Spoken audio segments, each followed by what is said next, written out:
That's fair. And another thing too is there could be some spicy options available. Could play the Hecarim, even though it's fallen so much out of favor. It was played by Resolve last week, and it actually made it look pretty decent, all things considered. How far that champion has fallen off. So I still think there are options for Griffin. I'm just really curious to see what it's actually going to be. And you see the Lee Sin ban coming through. You can't convince me otherwise, Dia. That's an XU ban. Yeah, now it is worth noting, of course, Lee Sin is technically flex, but we see it so often picked up by XU, and Yeah. like I know we keep alluding to what we've seen from these rosters in the past, but it really is the ability for XU specifically on a Lee Sin to isolate one member, and which is something that Lee Sin is so good at with his Dragon's Rage, but do it in a very quick way, in a way that nobody really expects. And that's the sort of X factor that I'm thinking of when I think of XU. It isn't that he's going to pull off the clutch plays in the moments where he needs to. It's that he's going to pull them off in a place where Zeus Gaming are going, what are you doing? How is it that you're separating our members right now? That's right. And this happened in matchups between these very same teams, even though the first time around, again, it was a different Zeus Gaming with some of the members here, but it's still C9 Amateur, especially XU. He's been able to do so much work on that Lee Sin. So now that it's off the board, and now it looks like the Xin Zhao hover is coming through, it could definitely kind of fit the role. A lot of early game power, and of course, can be that sort of tanky-ish presence and team fight setup that Griffin might like to play towards. Yeah, Zinta's really broken the mold recently in the meta of Yeah. League of Legends, taking himself from what was an exclusive you have to go 3-0 in the first 7 minutes champion to now you can play this really stabilizing game, have a lot of skirmish power, but actually be able to be a relevant frontliner once you hit that mid game and even late game. The problem is they've given up Gwen here, and well, we were talking previous to this game about Alorum's Gwen. I haven't actually seen Yes. Alorum play into Gwen a whole lot, and a Viego, that would just make it even more spicy. Not to say that, okay, so it could be the Varus pickup here. It's actually going to be the Huh. Volibear, interestingly enough. So I think it could still technically be mid Gwen. We don't know 100% if Alorum will play towards it, but it is interesting to me because Mhm. Gwen is insane. We all know Gwen is a great champion. So when you see teams leave it up, there's always a purpose. You are expecting there's a good chance, like, okay, we're not going to first pick Gwen. They haven't banned it, so we know they're going to take it, but we have a plan for it. And that's what I imagine Zeus is thinking at the moment here. It looks like they might be expecting it top because look, they grabbed the Urgot. We know that's going in Alorum's hands. It's his signature champion. And what better to play into potentially something as monstrous as Gwen than a comfort champion, especially one that can do a lot of damage early on in lane.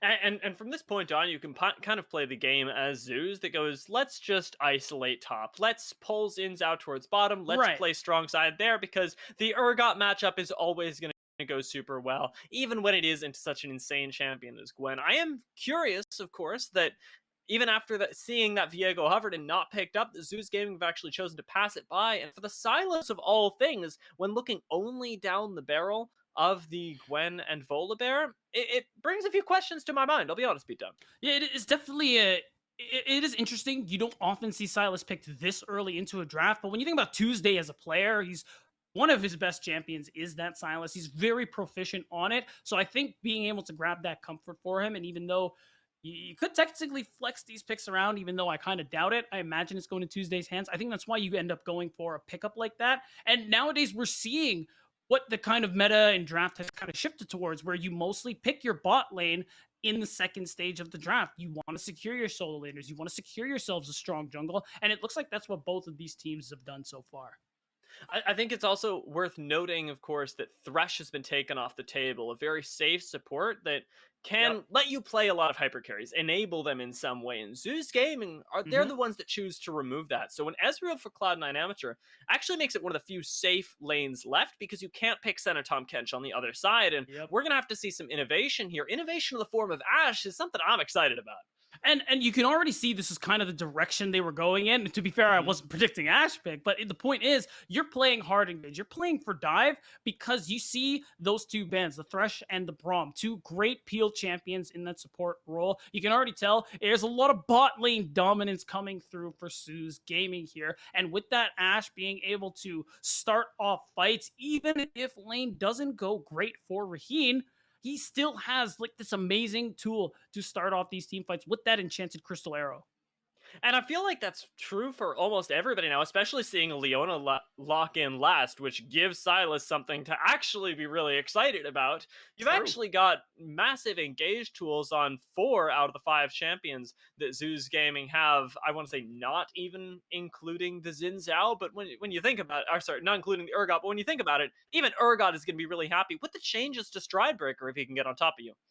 Well, luckily, because if Stride Breaker is what he's going to, the build he's going to go for, it's not so bad still because one, it's a bigger slow. Two, you have some movement of your own already if you are playing somebody like Urgot, but it could also be the Gourd Drinker for a lot of sustain. Like you were going in there like swimwear Dia. That's what they're trying to do on the side of Zeus. Like they are trying to start a party, put on their diving caps, and just jump right into C9 Amateurs back line. And that's basically what their entire comp is built to do. And because you don't have very many kiting options when you think about the composition the C90 has gotten for themselves here. You're kind of similarly playing for a dive yourself. You have Leona, of course, and you have the Volibear who is looking to make these dives under the turret.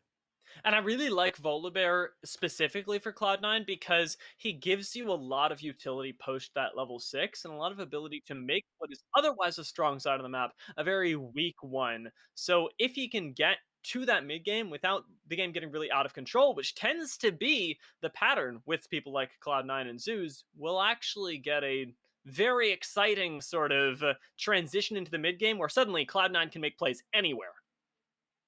We're gonna have to see. I think the early game is gonna be a little bit more important here for the side of C9A, just because if you look at the composition that you gotten for yourself on Zeus, they have so much guaranteed engage as time goes on. All they really need is a pick, and because of abilities like Enchanted Crystal Arrow, you can make these picks from range here. And you have a lot of side lane pressure with somebody like Tuesday playing that Silas as well. So the big thing C9M still have going for them is you have a lot of dive on your side. You still have the Gwen, who once reaching the 2 item spike just becomes absolutely just a sickening champion. It makes me sick. Like I have one of those airplane vomit bags on standby as we speak, just for when that eventually happens. I mean, it's Gwen with Ignite as well, so Oh we yeah. know where Speedo wants to be, and it is all up in your face. So hopefully getting a little bit of support from his jungler to be able to make that dream a reality. Whereas in the mid lane, I wanted to speak a little bit about Captain Shrimp's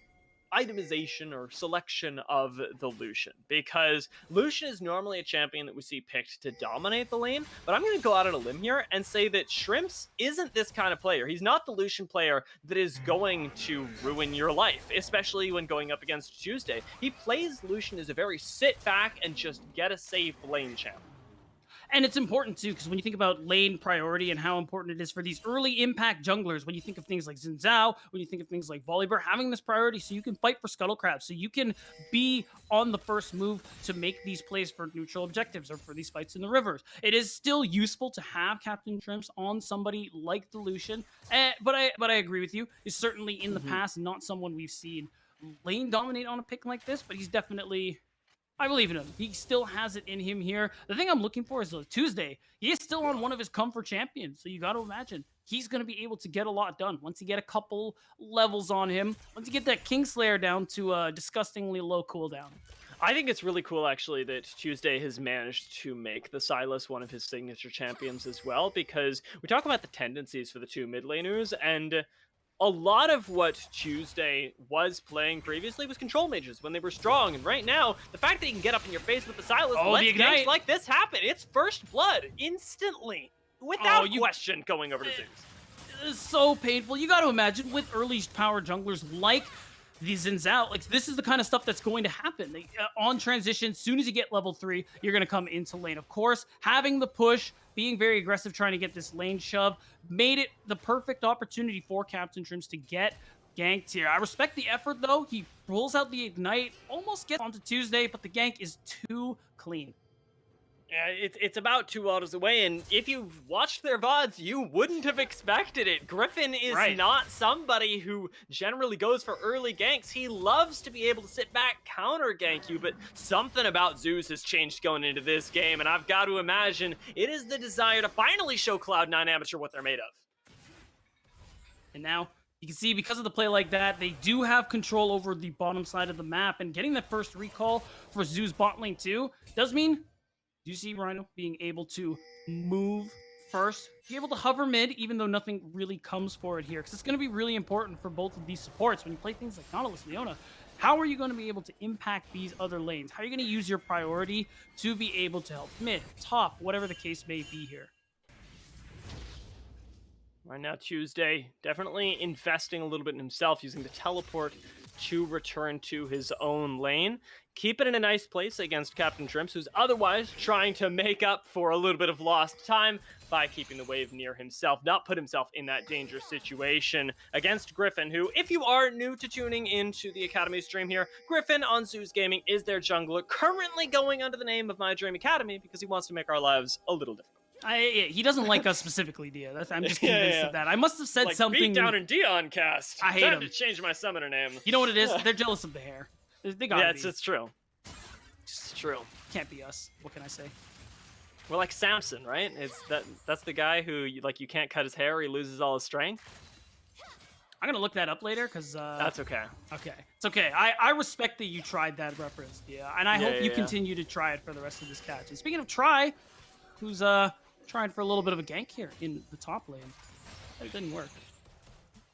It's worth just showing your face up there though, because just because Griffin gets that vision taken away, yes, he reveals himself, but he buys a lot of space for Alorum, and with the bot lane already recalling, it doesn't cost Raheen and Rhino anything to see his Xin Zhao in top lane. There's no dive that can happen bot, and Tuesday is more than happy with the wave pushing into him, so just playing around these small little points where they can't lose anything on the map, so Zeus can afford slightly more aggressive placements will get them these inches that might start turning into miles against Cloud9. At the moment, Cloud9 haven't made any plays for those inches themselves. I haven't really seen them go on the aggressive. No, and we talk about how Breezy, we wanted to see Breezy do a little bit of roaming here, hasn't been able to really get out of lane and have that impact someone like Leona could have. But if you look at Rhino on the other side, he has been all over the place, Dia. He's been following Griffin as much as possible, and it helps him secure that dragon as he is guarding the Ripper here. So far, we might have a bit of a 1v1 here top lane. Yeah, Speedo's gonna go for this, but remember, Alorum is not new to this either. He knows that he can't actually take this fight right now, doesn't have the support of his jungler, and yeah, it's gonna cost him the recall, potentially a few CS, but just being able to back away there on the slightest of health will keep him up. Thinks about going for play on Speedo, though, as Speedo overextended there. He gets pulled back from the fear beyond death, and you will not be stepping up in that lane again. You just can't walk into Alorum like that on his signature champion. Beautiful play with the flash. Thank God we are going to see a replay, because that was just disgusting. The fact that Speedo doesn't want him to get this recall off. And just watch this. He's actually channeling the Corrupting Paw, which is interesting. And Speedo continues to walk back. Alorum walks away and is like, you know what? No, I will not allow this. And it's just a beautiful knock-up into the first cast of his ultimate. And look at that. There's just no chance he can actually use the Hallowed Mist to survive. Alorum is happy about that one. Yeah, no time to react right there. And what we talked about is maybe losing a few CS. Ends up gaining Alorum 300 gold now already. I'll say keeping up in the CS, a little bit marginally ahead, but that kill will really rocket him ahead, much like it's rocketed ahead Griffin. And now we've got a strong top side that Cloud9 have to answer in the bot lane. Yeah, really nice of the bot lane here to know they gotta run, but we're in trouble. Flash. Better cleanse though, and Rhino should be able to get out to safety as well. Wow. The Dredge line takes him out of the tier 2. And there's no way for XU to follow them with the ultimate. Easy peasy lemon squeezy. Zeus are playing around where they know they're strong. And it's tough. That's the first time you see Captain Trimps get an opportunity to move out of lane, try and make a play, but without the wave shove, he's actually losing a bit of CS in the mid lane as a result. You get deep vision up if you're Tuesday. Your bot lane doesn't lose much, just a little bit of a wave. I think all things considered, that is a really great read from Raheen and Rhino. It cost them their summoners, but it's absolutely worth it. He just continues to farm, doesn't get himself a plate, but overall, even though things are rather slow and not a lot of kills are being racked up, this looks quite good for Zeus Gaming, who are the ones still making all the correct plays across the map. And cast your mind back, of course, to when we saw Griffin just moments earlier show himself in the top lane when there's nothing to lose bot. The same isn't true here. Exu loses the Rift Herald right now, and it's completely for free. Griffin got to start that up as soon as he saw the play being set up, but Zoos were ahead of the play, and they got themselves not only that small CS discrepancy in the mid lane, but now the ability to crack a turret, get even more gold off the 1,000 gold lead that they have. Now, getting first turret, getting first dragon, getting first Rift Herald, it just shows Zeus. They're kind of running the map at the moment here, Dia. You got to imagine this gold lead is going to increase quite a bit once we see an eventual play be made with that very same Rift Herald. I can already see pings coming through from Rhino, and there's a potential play being made on the bottom side of the map here. Getting plates into Raheem's pockets is definitely an option for you here, as Alarum is, wow, he is making use of that extra injection of gold. Hey, Tia? Yeah, oh, absolutely. He is smashing this top lane right now in ways that I didn't think were possible against the Gwen. And right now, our prophet, Ravishing Ravish, back on the desk is proving to be true. 10 words, 10 minutes, and it is 2-0 right there with Alarum very handily looking to make it a little bit more under the tower, making it dangerous territory for Speedo. Yeah, the Fear Beyond Death is available, so Speedo is definitely looking for a recall and going to have to TP back to lane. So no cross-map play is going to be available, but Alarum is going to be able to pick up some turret play gold. So he's already starting to snowball on this Urgot pick, which is going to make him quite a side lane threat when we get into the mid game, when we start switching up the lane assignments. But if we look across the rest of the map, not a whole lot else is taking place, really, but I think there's a play. Oh, yeah, I was going to say, you might eat your words. They have Hex Flash responded to by the flash there. There's no cleanse, and Raheem gets deleted this time around. With Exu coming into the bot lane, Rhino is likely going to fall as well. Ult is available, but not even needed, as Volibear claims kill bot. I hope we see a replay of that one, because that's a tough play for Rhino to try and make, simply because even if you do land it, Breezy has the level 6, but Rhino does not. There is no depth charge available, so that was a tough play to make work to begin with. And then you add the fact, like you mentioned, there was no cleanse, so you're unfortunately giving some gold away to Wixie and Breezy, even though Breezy's the one who picked up the kill. Still, this is C9M answering back. It's a 2-0 in that singular moment, but I do want to warn you, it was almost a 2-for-1, and having nothing to do with that bot lane, Tuesday almost killed Captain Shrimps in the mid lane while this was happening, escaping on single-digit HP, and that's the level that we're at right now, is that even in the solo lanes, things are under threat, and now we're going back in. It is going to be the kill onto Captain Shrimps. Can Tuesday carry this fight now against 2 members all alone? The Dredge line, they're not going to come out, but here comes Griffin as well. He's to finish flashing off the fight. It's a split fight, though. Still, it's going to be Griffin securing the kill. Exu running for his life. Tuesday's looking. The shield on the way out. Tuesday should have the abductive abscond ready here. Smite does take Volibear to safety, and the abscond going to be used to get Tuesday out as well. But that is by the skin of their teeth. Zeus Gaming winning that fight, and now being able to get that extra little bit of gold. Oh, insane play from Tuesday, and a great response as well from Griffin to come to this fight. The fact that they are able to turn this into a 2-for-1 in favors of Zeus Gaming and also pick up this turret immediately accelerates Zeus Gaming. Take a look at the scoreboard. We're looking at getting close to 3,000 gold in Zeus Gaming's favor. Rhino's now level 6 and can really help the ult. Here's the play, though. From downtown to Leona gets stunned for 6 years, and Breezy can't play the game. That's going to turn into more than just a kill, because Dragon is up as well, and Zeus Gaming, they might get their second one. Leona getting stunned for 6 seconds. He's probably like, yeah, how do you like it? How does it feel to not be able to move? And that's just what I was talking about in the draft. Ashe being able to allow you to engage from long range. If you can land those arrows, Raheem can clearly do just that. And like you said, Dia, it buys Zeus another dragon. It buys them a bigger lead, and it just digs C9M deeper and deeper into this grave in game 1. It's an incredible amount of communication that we're seeing from this roster, and as we're getting an Infernal Rift as well, thank you, Observer, it's only going to get to be tougher and tougher waters, because Cloud9 Amateur, well, they've got a lot of ways to output damage. They don't have a whole lot of ways to withstand it, and Zeus Gaming, they're going to potentially get a little bit more if they can continue to play this objective game so well. Already 2 dragons. It's so big for them, and the fact that it's an Infernal Soul, picking up that next dragon will already put them in such a great spot. So now, Cloud9 Amateur, they really need to start trying to make some plays here. Exu, for example, does have the flash. His Stormbreaker is also going to be available. Potential plays in the side lane have to be something you're going to go for here. You have Breezy, with that solar flare, you have a lot of ways to get picks, but you have to get something. Maybe pick up the shutdown onto Griffin, because you can't just keep letting these events happen to you at this point if you're C9M. You don't get to handshake farm anymore and hope that you can win this game.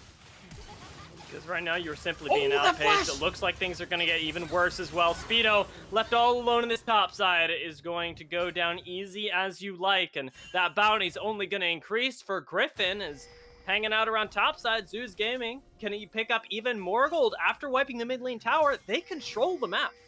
They do, and you see C9M have to focus so much of their vision just making sure that they can walk in their own jungle. But look at all the priority you have. Rhino can just move in by his lonesome and start clearing out some of these pink wards. So now all you see is blue in the top side jungle of C9 Amateur. And with that Baron coming up very short, okay, maybe not very shortly. Second Rift Herald it seems coming like up very shortly. It feels like it, yeah. With the points that we're getting to, with the items we're getting to, I thought we were later into the game. But Zeus can still pick up the second Herald and start to take some of the other outer towers that are still up for grabs. Our Observer doing us a favor there, highlighting exactly what you were talking about with the vision. The fact that Cloud9 Amateur have to group up with multiple members to even get a taste of the river around that Rift Herald. As Zeus Gaming, they return to the map, having reset with a few more items under their belt. First, Mythics are just now being crested, even on the side of Cloud9. So the playfield is being equalized a little bit, but if we look at what Mythics they're actually picking up, we're going to lack damage for a little while. And that's the big thing, especially on C9 Amateur side. You are looking a little more for the 2-item spike, especially for someone like Lucian, for someone like Ezreal. That's where a lot of your big damage is going to come through. So C9M aren't exactly dead in the water just yet. They're going to have an opportunity coming very soon, Dia, at that 2-item mark for a lot of these carries. And if they find a good team fight, again, so many engage tools available to them, they can find their way back into this game here. But currently, they have to play so defensively on the map because, again, their vision line is pushed so very far back that they need to slowly push it forward so that they can allow themselves to finally start making some of these plays. And they looks like they have their eyes set on Alarum topside. Maybe they could very well try it, but there's Perhaps something deceptive around this top lane right now, and around the state of the map in general, because you look at this and you go, it's pretty even, right? We've got everybody in the same lanes right now, but there is one crucial difference, that Tuesday has teleport while Captain Shrimps has ignite, and with both of them being relegated to the top side, you can't just bring one extra bot side, you can't just bring one extra member into the top side and try and call that a gank onto Alarum, nor can you do it on the bot side and try and call it a gank onto Tuesday. You've got to bring 2 or 3 members more to answer the teleports that are going to be coming in from across the map. Yeah, and I think the reason they have Captain Shrimps on the bot side is because the dragon will be coming up soon, and that's ideally what they want to play towards here. Luckily, XU reading this play does keep Captain Shrimps safe at the moment, is holding on to both sums, but the XU's on a ward. Yeah, XU likely going to fall right here. There's plenty of backup, and you've got to give this Volibear up. In from the side comes the arrow, actually big stunning arrow. Volibear into the tower, and an even bigger solar flare stalls out the play as Speedo teleports down at the same time. Multiple members of Zeus are chunked out, but nobody's dead just yet. Yeah, still a really good arrow coming through. Does mean that C9M do not get to actually try and answer back to this play here. And I like that Zeus Gaming hold on to that discipline. They back off because they know C9M have to let go of this tower no matter what. So they drop this Herald. They're going to let it continue pushing into that tier 2. And we have this third dragon coming up really soon, Dia, and it's got Zeus Gaming written all over it. This is looking like one of the most convincing games between these two squads.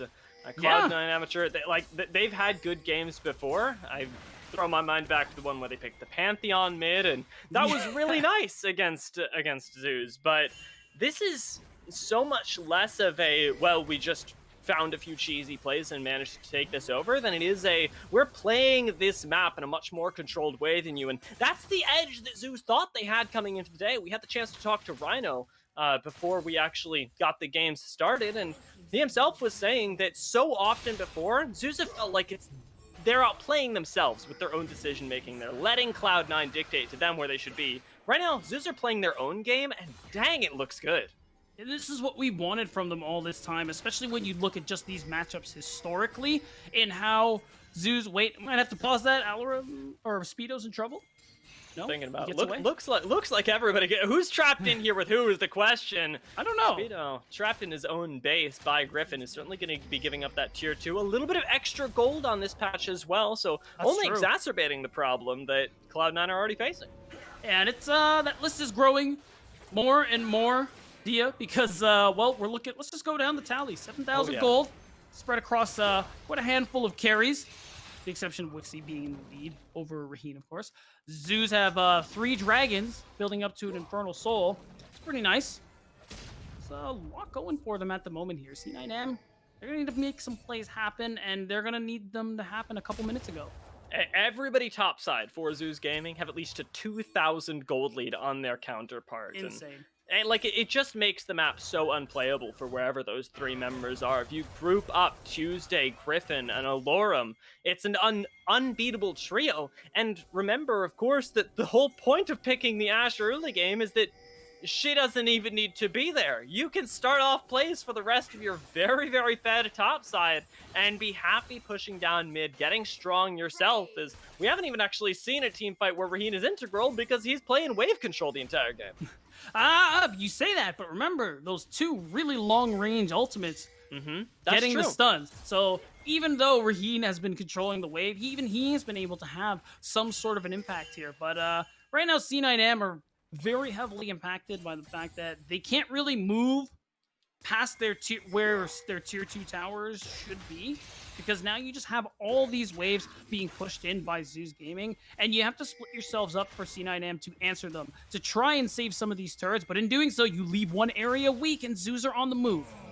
Let's see if the fight ends up going down here. I think Cloud9 Amateur have sniffed this one out, so Zeus are going to be able to back off, but in doing so are illustrating exactly the kind of control that we were praising about them minutes ago. It's 20 minutes into the game, Baron has just spawned, there's a 7,000 gold lead for Zeus. They don't need to make a fight happen. They just have to choke Cloud9 Amateur out of any vision surrounding the Purple Worm.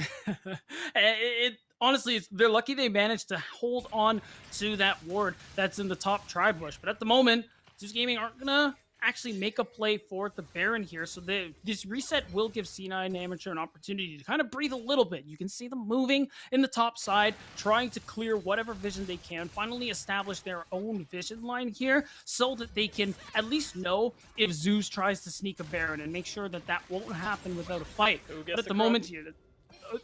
sorry? I said, who gets the Krug? Alorum gets the Krug. Oh, Dia. I don't know how to tell you this, but that's a Grump.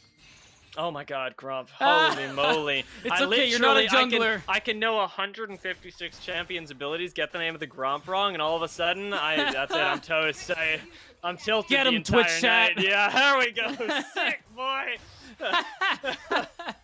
It's okay, Dia. It's okay, Dia. Yeah. We'll recover from it eventually. For right now, the fact remains that the majority of what we've said today, it still holds true. And Zeus is still very much in control right now, and especially with those resets having come through that did give Cloud9 a little bit of a breather, Zeus have managed to get even more items with that as well, and Alorum has finally gotten his teleport up. I think in the next few minutes, this is going to be a Baron play, because this doesn't look like Wildcard versus Maryville to me. And it's going to be pretty tough for C9M at the moment. Not reaching the spikes that we were talking about here. Still pushed in very far, trying to clear whatever waves they can. The question is, are they going to be able to make a play? Speedo's in trouble. We got plays everywhere. Yeah, we'll have to see if Tuesday can be answered back here, because now you actually have the backup to do so. Oh, Captain Tuesday? Shrimps from way too far away is going to be able to pick off that kill, but it is a trade back. So a 1-for-1 right now is actually favoring Cloud9 Amateur. It does, but it's still tough at the moment. You're not going to be able to go for the Baron because you lost Speedo in the top or in the bot side during that gank. We're going to see a replay here of how this took place. Alorum over the blast cone, but Speedo thinks he's alone, so he can go for this 1v1. But little does he realize Xin Zhao is on the way, and not even Gwen can win those. Yeah, it's playing with a little bit of a lot of disrespect, I'll say, towards the vision, because, I mean, we saw it in the replay right there. The entire bot side of the jungle is blank, and right now, Breezy playing with a little bit of disrespect as well. It's still dark for Cloud9 Amateur, and they're engaging into the fog of war, betting that Alorum and Tuesday aren't there, which, thank God, they were not. Yeah, well, they're here now, Dia, and this is a big tipping point for this match. The Infernal Soul is about to go over to Zeus Gaming and C9 Amateur. They're just going to let it go. They aren't going to go for the fight here. And realistically, I can understand this way of thinking where you're so far behind. You haven't reached the key item spikes your comp needs. Are you really going to full send it for the Infernal Soul, where if you get wiped, you lose the Baron, you lose a good chunk of your base in the process, and then you just never recover. But if you, with a pick on Rhino, you might be able to equalize some of that playing field, especially around Maybe. this Baron. It's a worthwhile pick right there. A lot gets expended, but you've still got a lot of Tuesday? tools as well. Tuesday's going for the pick here. Can they make this happen? The Ashult is actually going to land, and Griffin decides it is time for Exu to die. The Volibear falls, and Breezy is in the receiving end of a lot of damage on the way out as well. Ash with the slows, and Urgot so with much the Fear Beyond damage. Death picks off another kill. This is going to be a clean wipe, and Cloud9 Amateur in a 4v5 get taken down and ace. Oh, and it's so brutal. C9M not able to walk away, meaning they get ace. They lose the Baron and the Soul now. All that Temperance, Dia, and it doesn't end up being enough. Yes, they take down Tuesday, but you're immediately going to see Rhino, rather. You're going to see Tuesday come up and immediately just push to take down XU, and all that healing from Kingslayer. Another great arrow from Raheen means that this is so doomed for C9 Amateur. Speedo can't play the game either. The Gwen that we were talking about going, what on earth is this? How are you letting the first pick go over to Cloud9 like this? Very clearly doesn't bother Zeus Gaming at all from so far behind. It is just another relatively squishy champion to be taken down, and we head back out onto the Rift, now with more than 10,000 gold to the favor of Zeus Gaming. That Baron has their name tattooed on its beautiful purple skin. All right, now we're getting to a point. I'm a little worried C9M aren't going to reach the item spikes they might be looking for, Dia. This is a very difficult game for them to be able to come back from. We're looking at 12,000 gold, like you said, and that's only going to grow with the Baron buff in their hands. You can have Alarum push on the side lane and get a little help from Griffin, and you can have the rest of your team split elsewhere. They're focusing on 2 lanes, and one bad fight means the end of game 1 here at Dia. C9M, they are walking on thin ice. Speedo doesn't have teleport either, so there's no flank, there's no ability to collapse quickly, and very clearly there's no interest in doing so because they're giving up the mid lane inhibitor right now with bot lane soon to follow. We've got to get the reset. We have to get some sort of fight, some sort of resistance here. Well, the Stormbreaker has been taken by Tuesday, so this could be where Zeus look to end the game. Here comes the arrow, but it is going to go wide. There's just a lot of posturing at the moment. You're trying to see what you can land, and because the arrow hasn't landed, we're just looking for the reset here. But let's see if C9M can actually punish. They are pushing a little further, but it looks like they will push no more. And the Baron Empowered recalls are going to let you go back, spend that gold even faster, be able to crack potentially that top lane inhibitor, as even Tuesday can't wait for his teleport cooldown here, ends up burning that to just get a little bit more value out of that Baron. And this is going to continue pushing it out here. Although he does have to be careful. Everybody is off of the map on the side of C9M, and at this point, that's what they got to do. They got to full send a play into the side lane, try and punish somebody, try and pick up some form of a shutdown. But Tuesday's level 15. Are they really allowed to touch him right now? Tuesday's an absolute god, right? He's just walking into a completely dark jungle going, I dare you to fight me. And Rhino, well, he might not be level 15. He's doing the same thing because he knows he has the backup of the entire roster at his behest. In the Here it backline comes. is Tuesday ripping apart Cloud9 Amateur. Goes golden for now, actually flashing out to keep himself safe, but pushes all of Cloud9 back into the base, and it will be that top lane tier 2 falling, potentially even the the inhibitor hook. towers. A great hook lands from Oh, he's Rhino, gone. and Volibear is taken away. Oh, not enough respect paid for Rhino. Another arrow lands! The arrows, they just keep flying out. Speedo goes golden, but it is not nearly enough. This is the dismantling of Cloud9 Amateur in a way that I have not seen before. The culling gets channeled by Tuesday, not claiming any lives, but certainly claiming enough space for Zeus to take 1 Nexus Tower, 2 Nexus Towers, the lives of C9, and very shortly the game with that 2nd tower falling. We'll see what they end up playing with right now, but it's going to be that last auto that finishes it off and sends Zeus to a 1-0.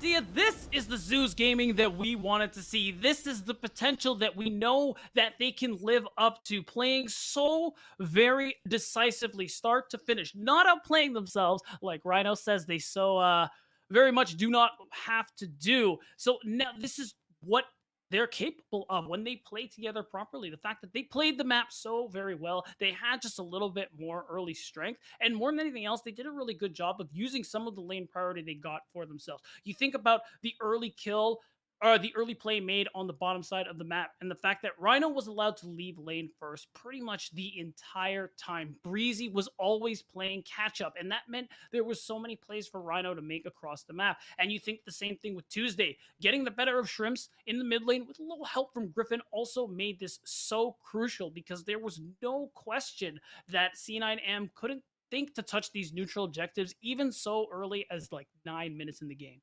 And that was such a crucial adaptation from Griffin as well, because we were talking about the early play in the bot lane, but the early play in the mid Yeah. lane caught all of us off guard there. And from losing mid pressure to Shrimps too. losing mid tower first, it really does snowball very quickly. And you couldn't contest things like dragons or even bot and top plays because you never had the push as Captain Shrimps, one of the two members that Cloud9 have leaned on to be that X factor, to be that little bit of cheekiness in games that gets them ahead.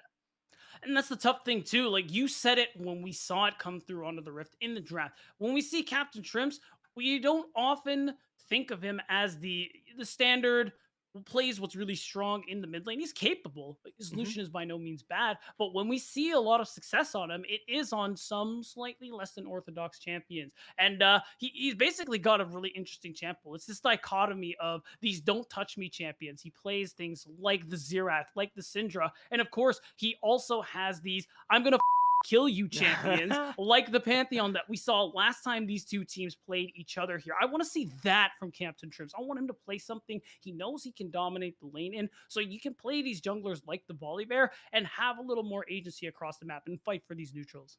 Yeah, it'd be really nice to see some more patented aggression from Cloud9, but we're about ready to take a break before we pop into the second game. See if that ends up coming out. We'll see you in just a few minutes back at the analyst desk. Was playing previously was control mages when they were strong, and right now the fact that he can get up in your face with the Silas Oh, lets the games Ignite. like this happen. It's first blood, but just being able to back away there on the slightest of health will keep him up. Thinks about going for play on Speedo though, as Speedo Oh, he got him. overextended there. He gets pulled back from the Fear Beyond's death, and you will not be stepping up in that lane again. HP, and that's the level that we're at right now. Is that even in the solo lanes things are under threat? And now we're going back Tuesday. in. It is going to be the kill onto Captain Shrimps. Can Tuesday carry this fight now against two members all alone? The Dredge line, sorry, the Nautilus is going to come out, but here comes Griffin as well. He's to finish flashing. off the fight. It's a split fight though. Still, Temperia, and it doesn't end up being enough. Yes, they take down Tuesday, but you're immediately going to see Rhino rather. You're going to see Tuesday come up and immediately just push to take down XU, and all that healing from Kingslayer. Another great arrow from Raheem means that this is so doomed for C9 Amateur.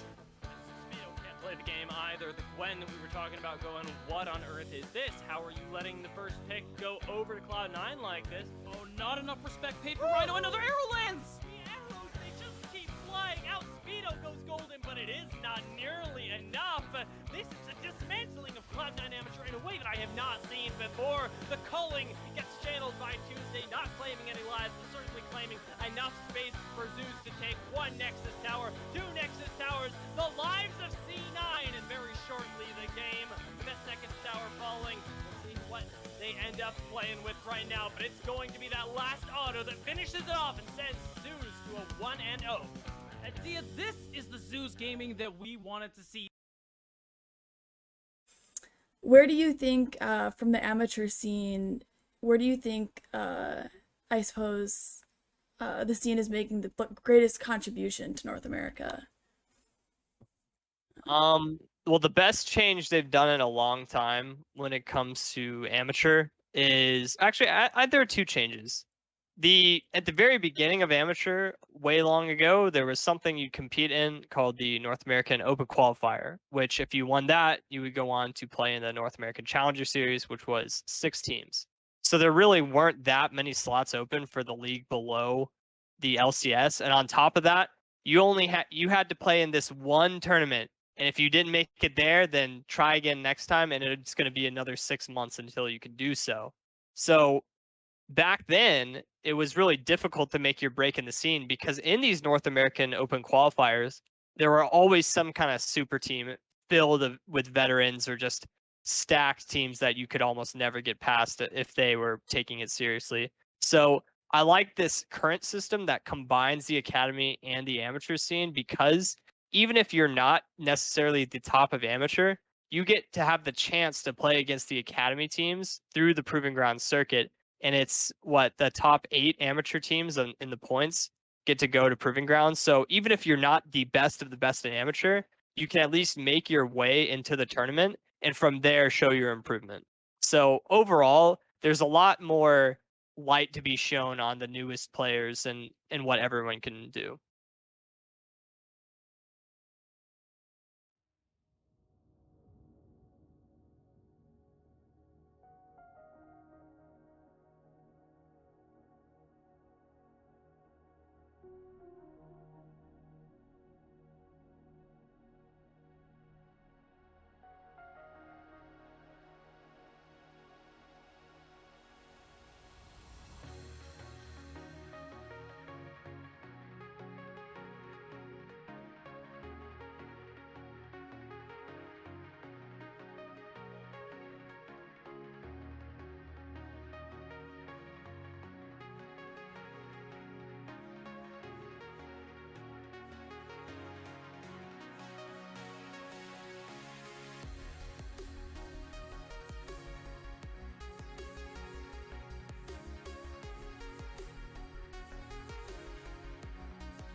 Welcome back, ladies and gentlemen, to Risen Champs and the Endless NASCAR shown here by MLBD. And of course, Manny Sanchez. Zeus Gaming came out with a fantastic game number 1, and Manny and I are looking real pretty on top of our prediction for the first time ever. I actually get my prediction right so far, because Zeus are looking absolutely unstoppable, Manny. Yeah, this game got really out of hand really fast, and it kind of had a really innocent looking start to it if we run the replay. So Griffin comes in on a gank really, really early into this game, and it looks kind of bad for Tuesday originally, but they're able to bring this down. Okay, fine. First blood, easy. But this kind of gets the snowball rolling, and then there's this 2v2 mid here, and once again, looks pretty innocent for Cloud9. They're able to trade a gank back, but then here comes Griffin just out of nowhere, off the side, blows everything on Breezy, and you're like, oh, okay, this isn't, going to be super good, but he sustains through everything, and the reason for that is because he has a Gore Drinker at 11 minutes. He was able to complete his Mythic, rush it super fast, and it allows him to sustain through that team fight, because even though he's able to, Xin early game with ult, really, really tanky, but having the 11-minute Gore Drinker turns out really good, and he's able to basically just get the snowball rolling and run from there. Absolutely disgusting, like you were saying there, man. It's just the fact that right from that first blood, like Xin Zhao managed to just snowball everything from there too, really shows the ability to Zeus Gaming to play around their top side. But there is one other champion on the top side that you want to bring up in a scouting report here, Dylan. Yeah, today's UGG scouting report, we're gonna talk about Urgot. It's a champion that isn't seen very, very often in the amateur space. Alorum is really the only top laner who's consistently picking it. There's a couple other people picking it here and there. And he's a champion that has a lot of potential. He's somebody that in this Gwen matchup, he's able to pull her out of her shroud with the ultimate. And in this game, he actually had a couple of interactions here. Here was the first one. Speedo able to zone him off of the top wave, but Alorum he knows Urgot's limits. He knows that if he's able to get the fling with the flash, such a perfect interaction, straight into the ultimate, you cannot dodge it.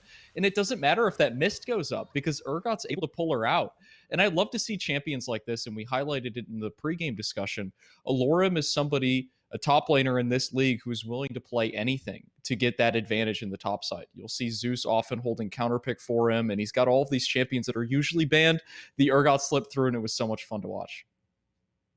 Bro, just the interaction on its own and continue on to how he continued to dominate the lane was beautiful. So much so that you even saw later on in the interactions that Gwen actually refused to walk up to the wave for the pure amount of fear that had been placed inside of her that Aloran was in one of those bushes. Insane. But if you want to level up your game like Aloran, only U.GG has profiles with your LP per game. The site with the best data and with the best builds too now has best profiles on it as well. Y'all make sure to go check out U.GG for your next build and the next time you open League of Legends, just ever. Go in it right now. Yeah. See where you're at. Learn a thing or two, please. But moving off from that as well, we should talk a little bit about as the game went on here, like Manny, just you saw how Zeus Gaming was just allowed to split across the map and continue pushing their advantages. Yeah, it really quickly became apparent that this game was being snowballed super heavily towards Zeus. And C9A, they have a little bit of a last gasp desperation play here where they try to trade Tuesday on the top side for Speedo on the bot side, and they wound up trading 1-for-1 there. And in the moment, it looks like, okay, maybe this is good for Cloud9, but the important thing here is they give up map position on this Infernal Drake, and shockingly, very early Soul. So this allows Zeus to set up for the Soul, and even though they lost Tuesday, and on paper, he's much stronger than Speedo, just in a vacuum, it doesn't really matter because A, Tuesday has teleport, and B, Zeus have total prio over the Dragon Pit, and from there, they got, the Soul, and it was just a formality from there on. Yeah, and after that play towards the bottom side, as soon as that Infernal Soul is secured, there's the top lane ace that pretty much just solidifies the game for the side of Zeus Gaming, right? I mean, after this, it's pretty much just it's just a formality to close out the game because, as you pointed out, I mean, the Infernal Soul at 23 minutes, that's crazy. That's crazy. The Xin Zhao is level 14. He's a higher level than anybody on Cloud9 Amateur side, which, with the jungle changes that have happened over the past few months, reducing XP in the role, that's crazy. I mean, imagine if this was 6 months ago, the Xin Zhao would be level 15 or level 16. But as soon as that happens, the game is pretty much over. It took a little bit to close out, but for Zeus Gaming, no problems there, and they were able to secure game one really cleanly. Beautiful stuff from that, although it wasn't a perfect game, but honestly, it might as well have been because advantages across the entire map. And Maddie, you were talking before about the bot lane too, which I find this game had really did step up. They really played really well. And when it came down to 5v5s, executed beautifully too. And now, Dylan, since your prediction is the one that is in trouble, amigo, you think C9 can bring this back? I hope they do. There's two parts of me. There's the part of me that, I want to see Cloud9 pull this back. I want to go to a game 3. I want a really, really close series. But I also love the guys over at Zeus Gaming. So to see them pull out a dominant 2-0 moving into playoffs, that wouldn't make me mad either. So it's a win-win for me with my prediction. Boo. Come on, you can't play both sides like that, man.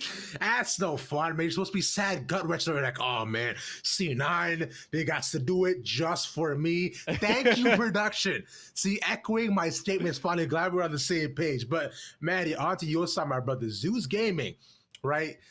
Zeus Gaming right now, too. You think this is all they to do to just take it all the way home? Or do you think can they finish the game even faster next time? I don't think Cloud9 are going to give them Xin again, so I suspect that they're going to have to work a little bit harder for that win, because as soon as Griffin got the snowball rolling, it was just over. Also, we did talk a little bit about the Zeus bot lane beforehand, and when I said before the game that they had to work on consistency, before they would just have a lot of problems in lane in the spring, and this time they're going for 2v2s, which is like really good, but they sometimes choose the wrong 2v2s, and we saw this in this game when they got 2v2 killed early on. And I think that if Cloud9 can index harder in the bot lane and force those errors again and capitalize off more unforced errors from Zeus, then I think they could give them a run for their money. Well, we'll have to find out as we take the game number 2, the Orbital Cash beats on Boulevard and Dia to see what's going to happen next. Y'all take it away.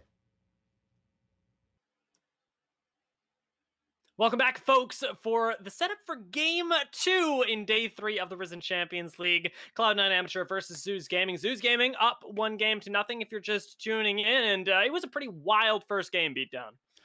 Yeah, wild is a good way to put it. I think Manny was the one who put it very well. The game got very hectic very quickly for C9 Mhm. Amateur as Zeus Gaming took over very early and they pretty much held on and never let go for the rest of the game. And I'm also going to quote Manny one more time in that point he brought up towards the end of what C9M needs to do, and that's play towards your bottom lane. You're absolutely correct. When you have a player like Wixie, when you consider all the jungle attention that Zeus gave to the bottom side of the map, and the fact that Wixie still managed to farm well, keep a CS lead all game long, kind of shows me like, hey, why don't we give this guy some attention? Why don't we give this guy a little love? And it's true in a lot of League of Legends compositions and teams, the metaphor that I'm about to use, but in a Mhm. way, you can use people like Captain Shrimps, like XU, as sort of the pillar for your house, right? The main sort of direction that you want to go in, all the support system that you like, and it'll determine the architecture. But at the very bottom of everything, you always got your bot lane as that foundation that you can Bottom. bring forward with you, right? It's the thing that makes your team comp strong at the end of the day. The ranged damage has always been such an important part of League of Legends. It's almost never left the meta, and when it has, it's replaced by long range mages. You need to invest in your bot lane, and that's something that we didn't see Cloud9 do, that Manny has identified, and that I need Cloud9 to identify as well. We'll see if they do that going into game 2, or if they choose to throw a wrench in the works and challenge even more that top lane that they started doing last game. Yeah, I think for one thing, if that is on the docket here for C9M, you got to ban the Urgot. I think that is enough trauma, enough fear for one series of games. So that's what I'm looking for if Top Kingdom is what they're trying to play towards. But I agree, playing towards bot side is going to be a big thing here. Wixie, very consistent, solid player. Like he can carry the team. Just let him do it. And then we talked about it towards the end of the last game as well. Captain Shrimps. What kind of picks will we see him on? Utilize his I guess less than conventional champion pool, all things considered, in this current metagame. I would honestly wouldn't mind a Xerath. I know that they've whipped it out in previous games against Zeus, and I think that Yeah. while it might not be the strongest right now, the fact is that the items that you need are buffed, and it's somebody who definitely can play the don't touch a me good point. game, clear waves from miles away, and That's right. let your jungler focus on the rest of the map. For right now, though, Zeus, interestingly enough, are thinking about banning out their own jungler, with a Lulu already taken away by Cloud9. I don't mind it, but I am a little bit weirded out by what we're seeing. So the Xin Zhao is really strong. You don't want to give that one away to Cloud9 Amateur. So that's it. That's why Zoos aren't looking to really allow that one to go through. Lulu makes a lot of sense. Enchanters are great right now. The only reason people, some may not know, is because they barely make it through the draft more often than not. It's Lulu, Karma. You're either looking to handshake or both are banned away. And if Zeus Gaming don't actually ban it, we might see Cloud9 grab it for themselves. Okay, you know what? Fine. No enchanters yet again. Yeah, it makes sense. It's the logical pick here because they're so ridiculously powerful So right now. great. It leaves the Gwen up, but I don't even know if you pick Gwen after last game because you already know the disgusting Yeah. things that Alorum can do with if given time. Thing is, such a strong champion, I understand the hover as well. And it's still something you could play. It could be something Captain Shrimps technically pilots, though we don't see him as often play the melee sort of champions. So it is most likely going into the top lane. So now C9A grabbed that for themselves. Zoos this time are the ones thinking about that Bali Bear hover. They're still looking for early game jungle prowess in playmaking. But instead of Xin Zhao, they're just taking the volley, making it so that there aren't many junglers left that can do the early dueling.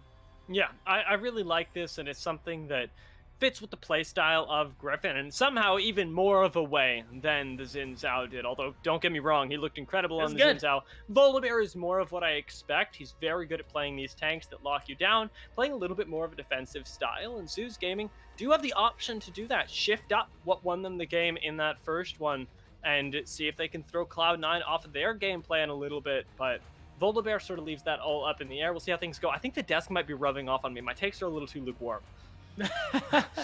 maybe a little bit of wishy-washiness from the desk. We can't let it get to us, Thea. It's true. We're the smart ones. We got to be the decisive ones. We got to be concise. That's what C9M need to do. But maybe don't. Oh my gosh, they're gonna decisively. That was pick the decisive. Braves.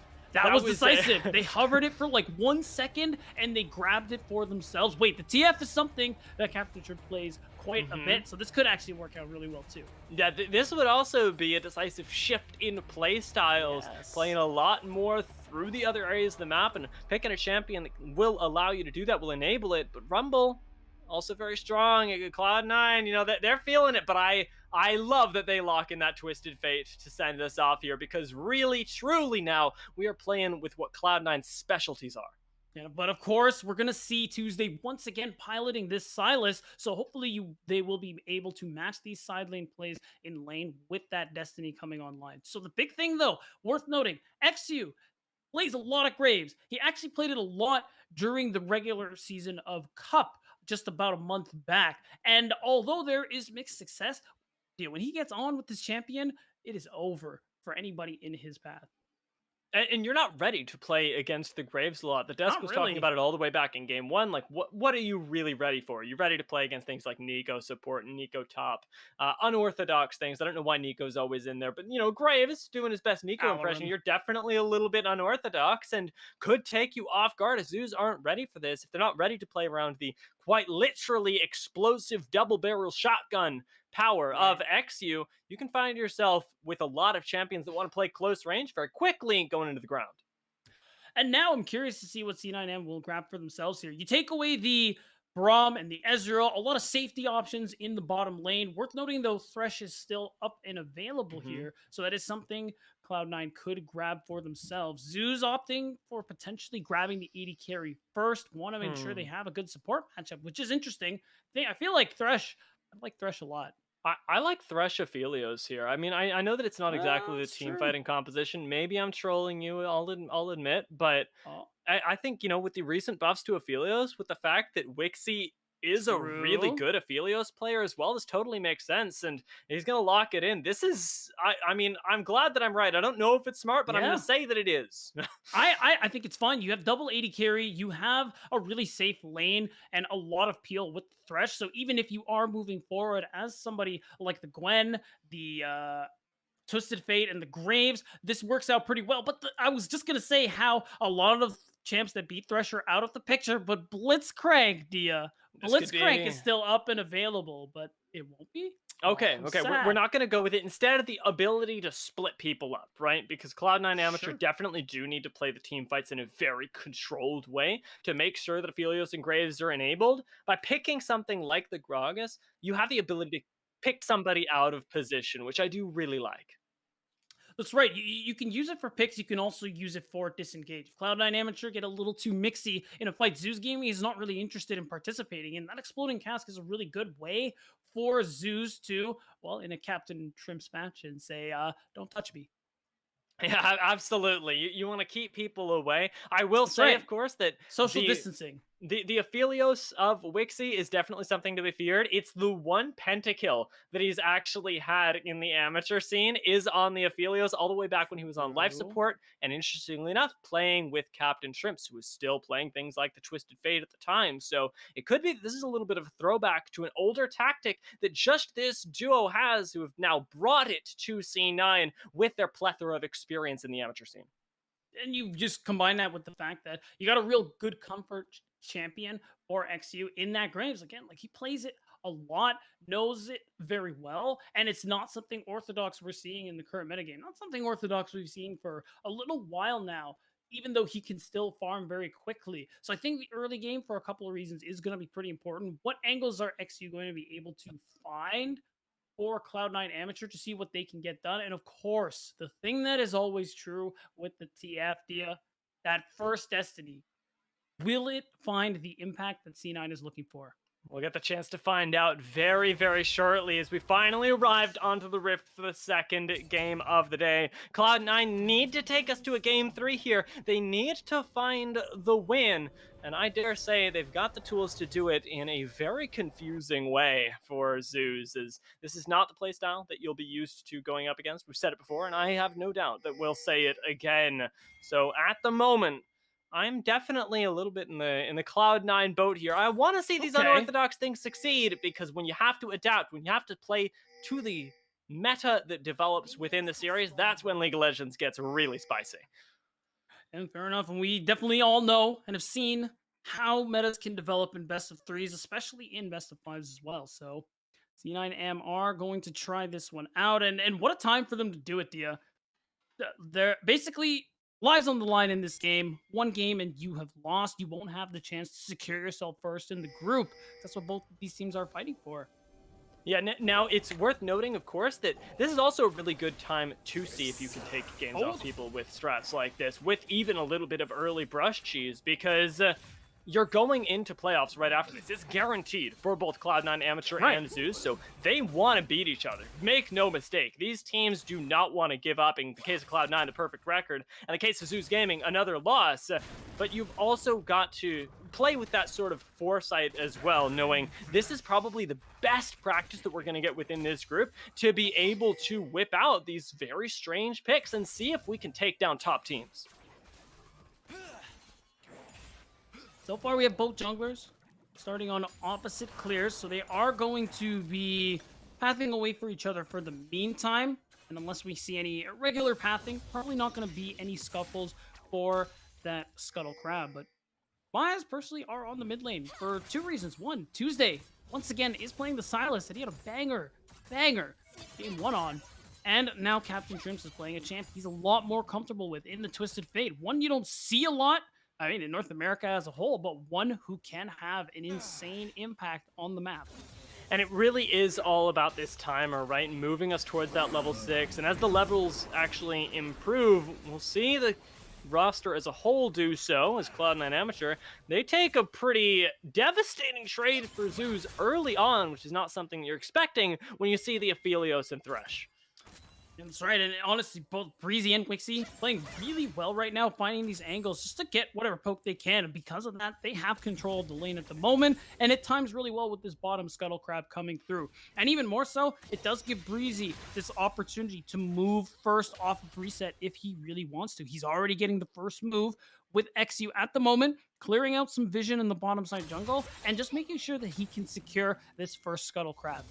And the more that you can control this bot side, the safer you're going to be, because this comp does still fear a Volibear. Things like the Twisted Fate, the Aphelios Thresh, and I'm not going to extend it to the Gwen, but we'll leave it at the Aphelios Thresh and Twisted Fate.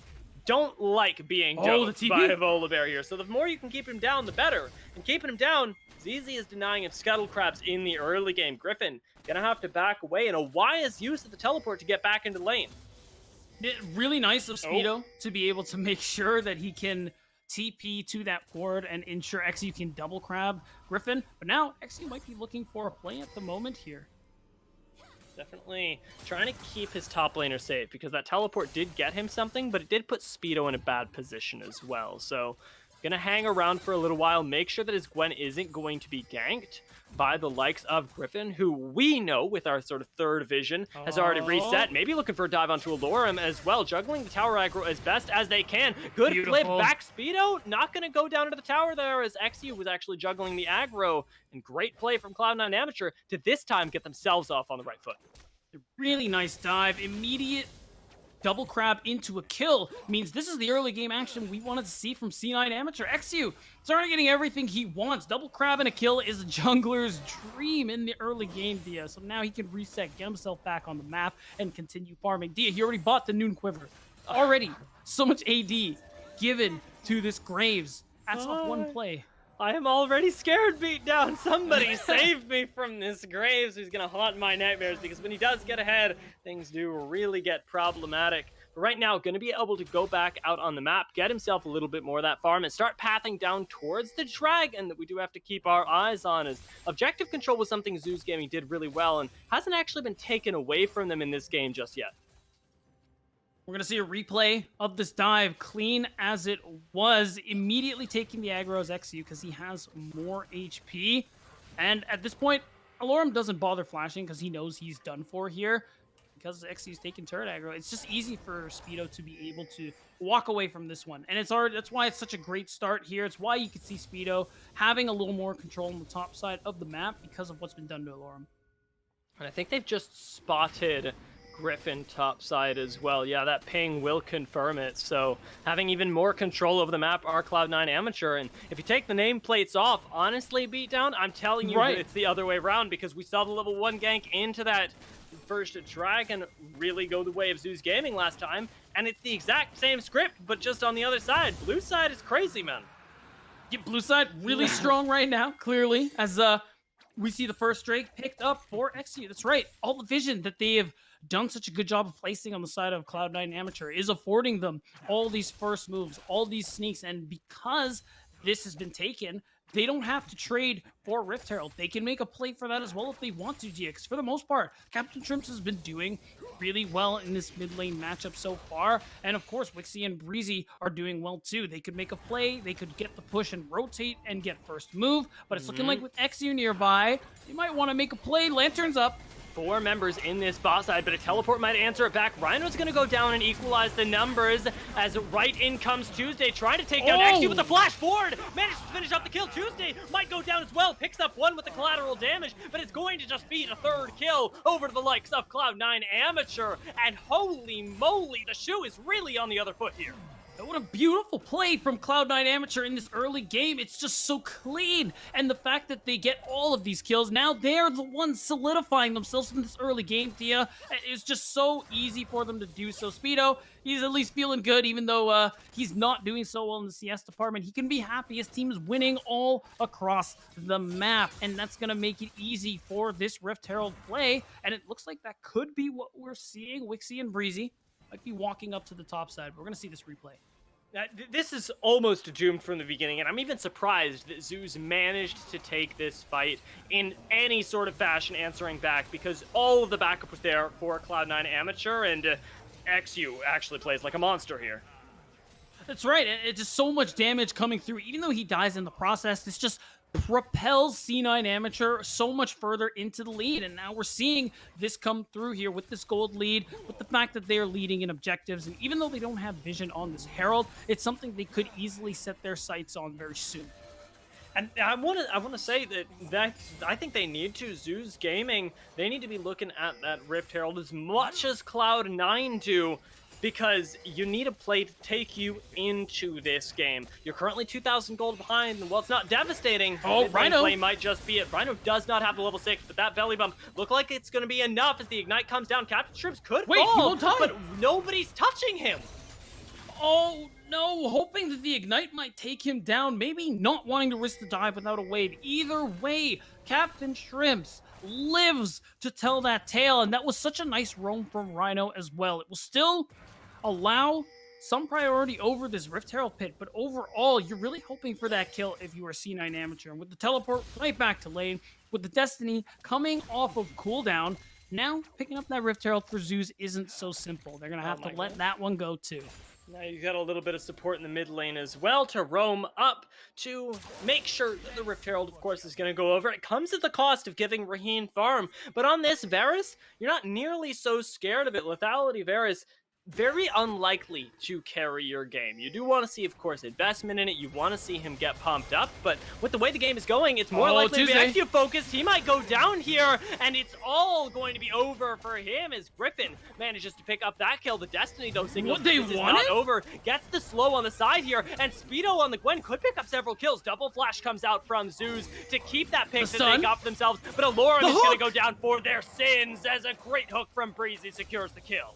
That is insane awareness from Captain Shrimps and insane confidence from C9 Amateur to know that they can continue pushing this play. They know that they can pick up these kills and continue pushing their lead further. The fact that they managed to grab that kill is so very impressive. And now, just like that, they walk back into the bottom lane. And watch the replay. They're putting so much pressure onto XU, committing the ultimate that Tuesday stole. And even though he goes down in the process, it's okay because look, again, the confidence. Look at Captain Shrimp. He immediately channels the Destiny. He's like, oh, we're not done yet. Our bot lane is here. Yours is on the other side of the map. And at this point, all the damage coming through. A beautiful hook from Breezy. That's all she wrote. The gold card as well, really helping secure that is a Captain Shrimp's difference right there, just to pick up those last couple kills. Well, he might not have been the catalyst for the play, definitely going to be the one to have the last word. And we pan back this bot lane, the only one that's really been untouched recently, despite that early gank, because Raheen is still doing just fine, and he, along with Tuesday, are really the people that you're looking at right now to make these mid-game decisive plays, because Tuesday isn't behind and Raheen isn't behind, and that's the best you're gonna get. It's tough though because you are going to need to be able to get on top of XU somehow because Graves is going to be able to kite very well, and if that's the case, you don't take him down, he's going to be pelting out so much damage. You're already seeing the Mythic come through there with the wow, Dia, help me out. The Mythic come through there with the Twisted Fate. XU, tell me the Mythic. It's red. Immortal I know Shield what Bow. it is. Immortal Shield Immortal Shield Bow. There you go. It was you with the Gromp. It was me with this one specific yeah. item. We're good. We're gonna be crucified. We're good. after this Everything's game. fine. No doubt, no doubt. As It's fine. Speedo might be in a little bit of trouble as well. I think he dodged the ultimate there though. Collapse back on a Lorem. Holy moly, Gwen. Oh, yeah. And I think that's more of what Speedo was expecting in game one. Picks up a plate, immediately walks away. It's 2-0-1. It's C9M. They are like men possessed, playing this one so much better than the last. And part of that ends up being a comfort that we were talking about. XU on a champion. He is very comfortable on. Same with Captain Trimps. And now you can see the plays just oozing from C9M's pores. Now let's consider, because the Okay. snowball is something that we spoke of as soon as we saw that Graves locked in. But Yeah. what say we get a snowball that doesn't close out the game? What does Okay. Cloud9 Amateur's composition do? Well, it is essentially about team fighting. You have these super strong double 80 carry composition here with this Aphelios, with this Graves. So all you need to do is try and find a hook on the breeze, start off these fights, and whoever's on the receiving end of this gets absolutely decimated, blown up. They don't exist anymore. Exhibit A. Yeah, I was gonna say, it looks like Rhino is gonna be starting us off there, although Wixie takes a bunch of damage in return with Griffin roaming down, but the Destiny coming in. This is gonna be a kill for Cloud9 Oh, it's either way, canceled. but it gets cancelled by Tuesday in the mid lane, playing hero to the rest of the squad. That is super crucial. If not, Griffin dies if Tuesday doesn't cancel that ultimate. So that comes in really clutch, since everybody just gets to walk away from this one. Everybody gets to shake hands and just move on with their day. But overall, C9M, they're still pushing the pace. They're still making plays all across the map. Left, right, and center, top, mid, and bottom. And if you're Zeus Gaming, it's good that they are trying to answer, trying to make some plays for themselves. Alarim actually is looking to get some early damage here, but I don't know if he's looking for the full 1v1. Makes me sweat a little bit. Best time, though, is always going to be before that Rift Maker comes in, as unfortunately in the mid lane, play didn't work out. You see Griffin up there, and you go, well, we may as well get ourselves a Rift Herald down here. And this, oddly enough, finally brings us to what we were thinking of earlier, the reinvestment in Wixie and Breezy. You get everybody else ahead, and you go, it's not just Right. us, we share the wealth, and now you can rely on the foundation that you're building. And look at the gold difference. Wixie is now taking a sizable lead, almost 1,000 gold over Raheen. A champ like Aphelios can make that look very obnoxious. Again, you have all this peel from Breezy on Thresh. How are you going to get on top of him is the question. We're going to need to see potential flank coming out from either Tuesday or Alarim to be able to immediately access the backline, to really give Zeus Gaming that fighting chance for some of these team fights. And that's really what it's going to come down to, is unorthodox angles, plays that Cloud9 don't expect, because otherwise, even with the small gold lead that they have, 4,000, nothing to laugh at, but certainly nothing game-ending, is still enough for a professional level team to take this game, right? And they should be able to convert this. We saw Zeus Gaming do it just last game. I want to see Cloud9 do the exact same thing. They're going to take us potentially to the game 3. As we see the Chains of Corruption not land for Raheen. Now they got to back off. Wow, Breezy, he's just looking for these hooks, and some of these are close. The mind games with Thresh as well, just Yeah. always something that you have to look out for. The fact that he can channel the hook and aim it somewhere completely different to where he's facing. Yeah, that scares me. It always makes me second guess myself against Thresh. Fortunately, Raheen knew that he was out of range, but it is just by the skin of his teeth. Tuesday may be thinking about helping out his bot lane, though. If Breezy steps that far forward again. XU's the in the mid lane, roots. though, and that's going to be Rhino getting blown up. Does get the belly up first, though. Pushes Breezy back out of the tower, and it's going to be at least a 1-for-1 as Captain Trips can't get here quite fast enough. Raheen has to flash, though. That collateral damage almost takes his life. Oh, so much damage, almost 2-for-1, but Zeus Gaming do manage to answer back. Now, the thing they're playing for, they gotta try and get this second dragon here. for Zeus Gaming. We're going to see a replay of this play taking place, and it comes from the Moonlight Vigil while having the Gravitum. It's so easy for them to isolate Rhino and take him down. But let's look at Tuesday. He's the one who keeps trying to make these plays off a great barrel from Rhino with his dying breath, and as a result, they do manage to go 1-for-1, despite Raheen coming very close. Absolutely. It was actually almost the best play for Cloud9. As it is, the 1-for-1 always going to favor the team that is behind. So Zeus actually get their names a little bit closer to being in the ring for this one. We'll see if they can do that same thing around the Dragon that you already mentioned is the pivotal point of this game. I want to check out what guns. Oh, I was going to say what items Wixie has, but then I saw his guns and I went, oh, what guns Wixie has? Everybody familiar with the phrase red, white, don't fight? Well, C9am don't have the position they're looking for. The Destiny comes through, but I don't think we're going to see a steal. They want the fight after. Yeah, Speedo, though, great flash is going to finish him off. You goodbye. collapse on the flanker, and now you might take the team fight because Captain They Trent, want it. he's on the way out. No CC going to land, though. Everything being busted on Speedo means that Zeus get what they came for, the Dragon and a kill to boot. Yeah, that is really a really nice punish, recognizing that most of C9am are quite separated from Speedo, so they separate Speedo for his life, if not for a very brief time here. So these are these little plays Zeus Gaming needs to be making. The fact that they're able to stack these Drakes up is really important too. I think we're going to go to a replay and see how this one took place. Again, you see Zeus, and you have some information on the rest of the team. And why don't we all focus on what is about to happen too? Let's 1 flash, 2 flash, 3, and there might be a 4th coming through. No, it's just going to be 3. But Dia, you ever hate Gwen so much you blow 3 flashes? You know what? The answer, first of all, is yes. Good. And the second is, as much as it looks silly, it's a really good play as well. This is also going to make them look a little bit silly, though, as that's Tuesday likely to go down here. Kingslayer not doing a whole lot through Ignite, and that shotgun blast going to finish him off. I also have a correction to make, or maybe a clarification. Please. When I said red, white, don't fight, I didn't mean for Cloud9. I meant for Zeus. I know that might have been a little confusing to the viewers, but Wixie's very strong with these 2 guns. Oh, for sure. It was just not the greatest position for C9am to walk into. They do have a solid gold lead, but when you think about the picks that you can get from C9's composition, all the CC, or Zeus Gaming's composition, excuse me, they have a lot of CC, so you can't just walk into them blind like that, even if you have the dream gun combination for Aphelios, even if you do have that gold lead. So it's wise that they back up.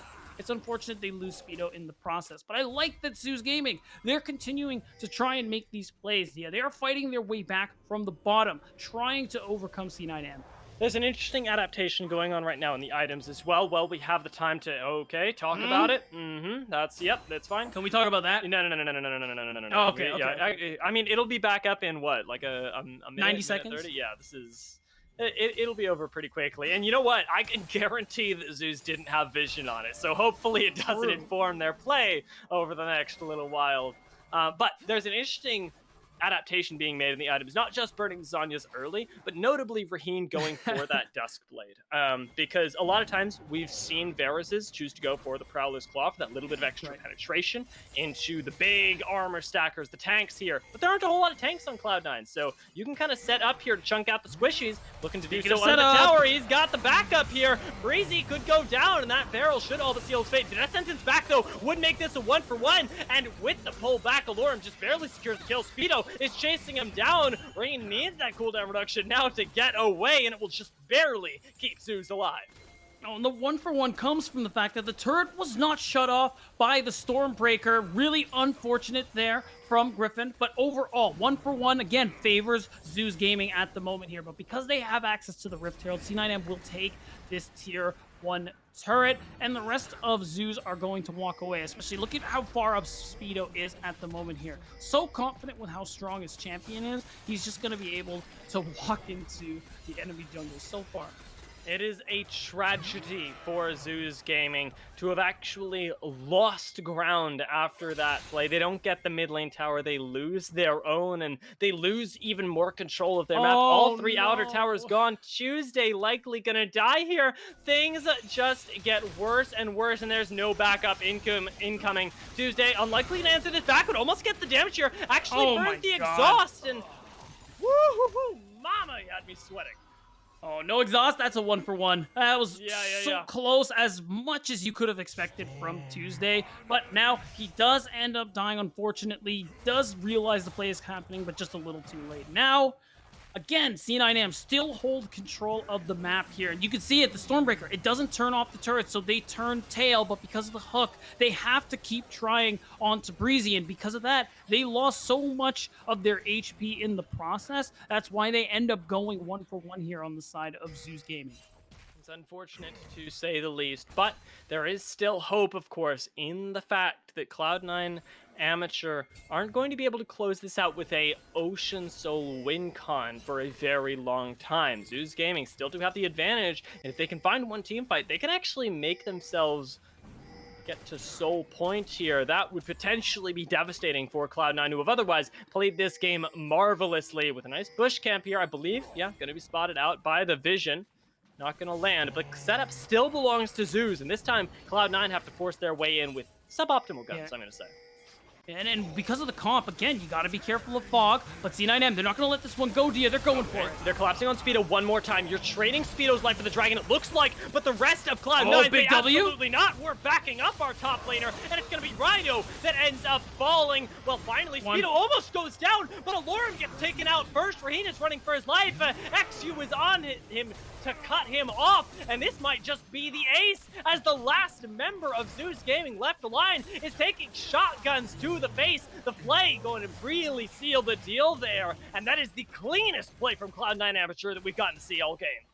Oh, Dia, I'm going to tell you who didn't blow their stasis going into that fight, and it was Speedo. Insane stall tactic, baiting Zeus into thinking, wait, they're not seriously trying the split play again, and keep an eye on Speedo. He's the guy to look at right here. Has the stopwatch ready to go, and just gets everyone on top of him. And to dodge all those abilities and still have the Hallowed Mist up means look at all that. All that damage did not touch Speedo in the process. Ignite comes through, and it's so easy for C9M to just walk down the rest of Zeus Gaming, and now picking up another Drake for themselves. Well, this has got a lot harder for Zeus to win, I'll say that. I'm gonna likely eat my words here in a few moments, because as we cut back to live, we're also going to get to see the disgusting amount of gold that Cloud9 now have over Zeus here. It's 7,000, and the last time that we saw 7,000 gold lead on this Rift, it was for Zeus, and they managed to close that game out very convincingly. Well, this is definitely a comp. Kind of likes being ahead. Think of all the damage that Wixie has to himself, because he is 2,300 gold ahead of his counterpart. And there's the hook. Oh my lord, Rhino, he just keeps eating these, and unfortunately has to burn the ult on the way out. Not even going to stop him from going down, with Captain Shrimps hemming them in on the side, getting the root down onto Rahin. They're just farming Zeus for kills right now. This is what I love. This time it's C9M who are recognizing their limits here. Tuesday, unfortunately, not recognizing his. He tried to make something happen. Yeah, I will give him credit for that. But what is this hook? Oh my god, Breezy! He actually lands that one, forces the ult with the exhaust being used as well. But Cloud9 should be able to pick up the Dragon right here. No contest available, because Griffin simply has no access to the Baron. And this is going to rocket them to that 10,000 gold death marker that we were alluding to earlier. Wixie? I don't think he guessed this, no? No, he didn't. I mean, it was pretty close. It was close. That was an iffy one. Yeah, but C9 Amateur are playing fantastically in the second game. That recognition that, hey, we're so much further ahead. We're just going to full send it. And you see the damage coming through. They're absolutely well within their rights to be able to do that, Dia. And we saw that. We saw the results of that, and though they're trying to catch them on some recalls here, ultimately, C9M walk away with so much. Yeah, this is the time where you take the reset, you go, all right, we're even in objectives, we are way not even in gold and map pressure, we have Baron.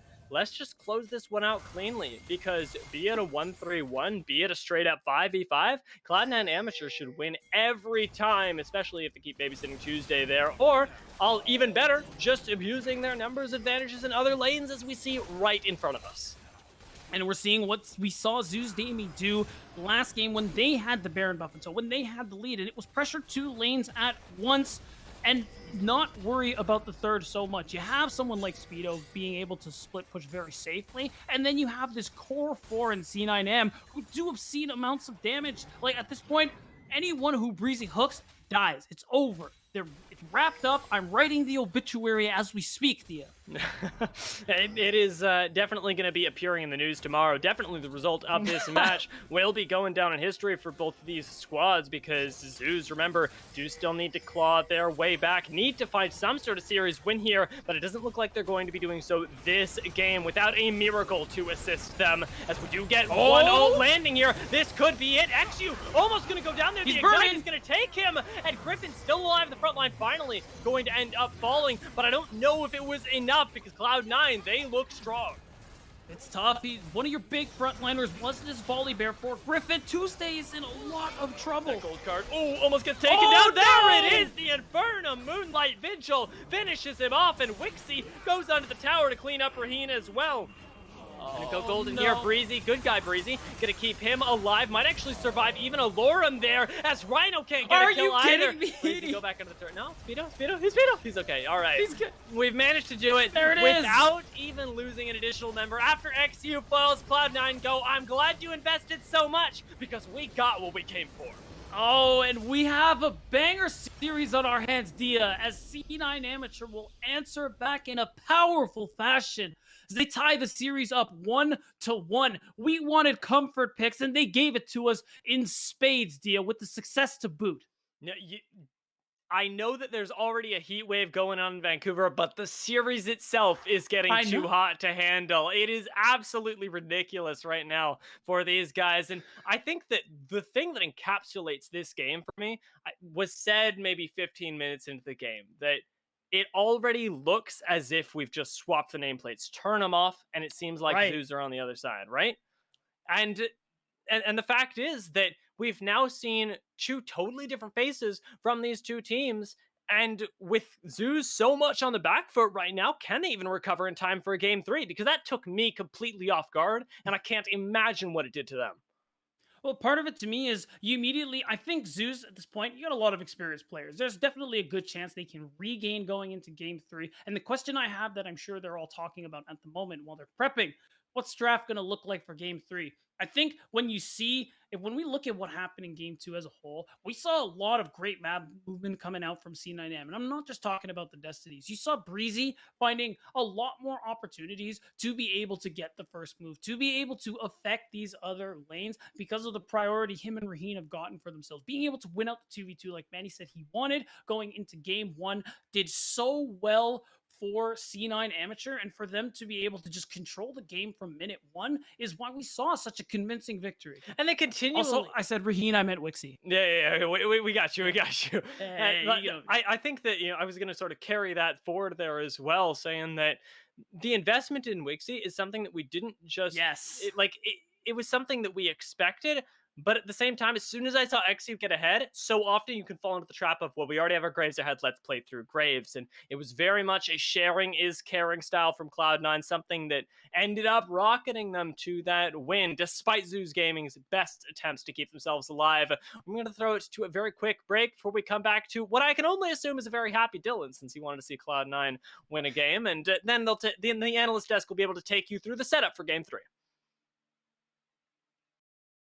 The likes of Griffin, who we know with our sort of third vision has already reset. Maybe looking for a dive onto a Lorem as well, juggling the tower aggro as best as they can. Good flip back, Speedo, not going to go down to the tower there. Lanterns up. 4 members in this boss side, but a teleport might answer it back. Rhino's going to go down and equalize the numbers as right in comes Tuesday, trying to take down XU with the flash forward. Managed to finish up the kill. Tuesday might go down as well. Picks up 1 with the collateral damage, but it's going to just be a 3rd kill over to the likes of Cloud9 Amateur. And holy moly. Gotta be careful of Fog, but C9M, they're not going to let this one go, Dia. They're going for it. They're collapsing on Speedo one more time. You're trading Speedo's life for the dragon, it looks like, but the rest of Cloud9, big W. absolutely not. We're backing up our top laner, and it's going to be Rhino that ends up falling. Well, finally, Speedo almost goes down, but Aloran gets taken out first. Raheen is running for his life. XU is on him to cut him off, and this might just be the ace as the last member of Zeus Gaming left line is taking shotguns to the face. The play going to really seal the deal there. Series win here, but it doesn't look like they're going to be doing so this game without a miracle to assist them. As we do get 1-0 landing here, this could be it. XU almost going to go down there. He's The Ignite burning. is going to take him, and Griffin still alive in the front line, finally going to end up falling. But an open Moonlight Vigil finishes him off, and Wixie goes onto the tower to clean up Raheen as well. Go Golden here, able to survive even a Lorem there, as Rhino can't get Are a kill you kidding either. me? Go back up there. No, he's okay. All right. We've managed to do it There it is. without even losing an additional member. After XU foils Cloud9 go, I'm glad you invested so much because we got what we came for. Oh, and we have a banger series on.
So just maybe, and hear me out here, gentlemen. Maybe, I was a bit overzealous about the previous game. Maybe I was thinking, all right, like Zeus had it in the bag. The game looks so Wow. good. And the C9 decided, yo, what if we just turned it up to 1,000 and did the exact same thing to them? I'm sorry. C9, my bad, guys. Look, I didn't mean it. I was joking. Haha. You guys are fantastic too. But Dylan, your prediction's staying safe. So for now, though, it's the real thing. But we should talk a little bit about how C9 managed to keep you safe, Dylan, with an early lead that they got.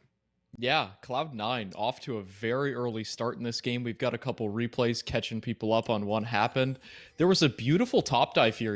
We saw Speedo with the Ignite on Gwen. That's something a lot of people have, and it's able to set up this dive very nicely and give them a lot of damage that otherwise they wouldn't be able to have. XU draws the aggro from range, able to get out of there, and then a beautiful play down in the bottom side for Cloud9 as well. It gets messy, it gets scrappy, but that's where players like Captain Shrimps thrive. He's able to teleport down there, and just a great setup from the side of Cloud9 Amateur to pick up these kills, to snowball their lead, and they got off on a great foot in this game, especially compared to game one. And that right there was the biggest thing, right? To how they're able to consistently control the game, like focusing a lot of the attention bot side, and Speedo learned, like, hey, maybe I shouldn't chase after level 6 Urgot. Instead, what if we just killed him level 4? That way I won't lose the lane. Because realistically, if Alorum was allowed to gain control of that lane back, the game goes just a little bit differently as you continue on throughout. Zeus, they had a plan, Manny, but they just couldn't really execute it all the way through with their composition.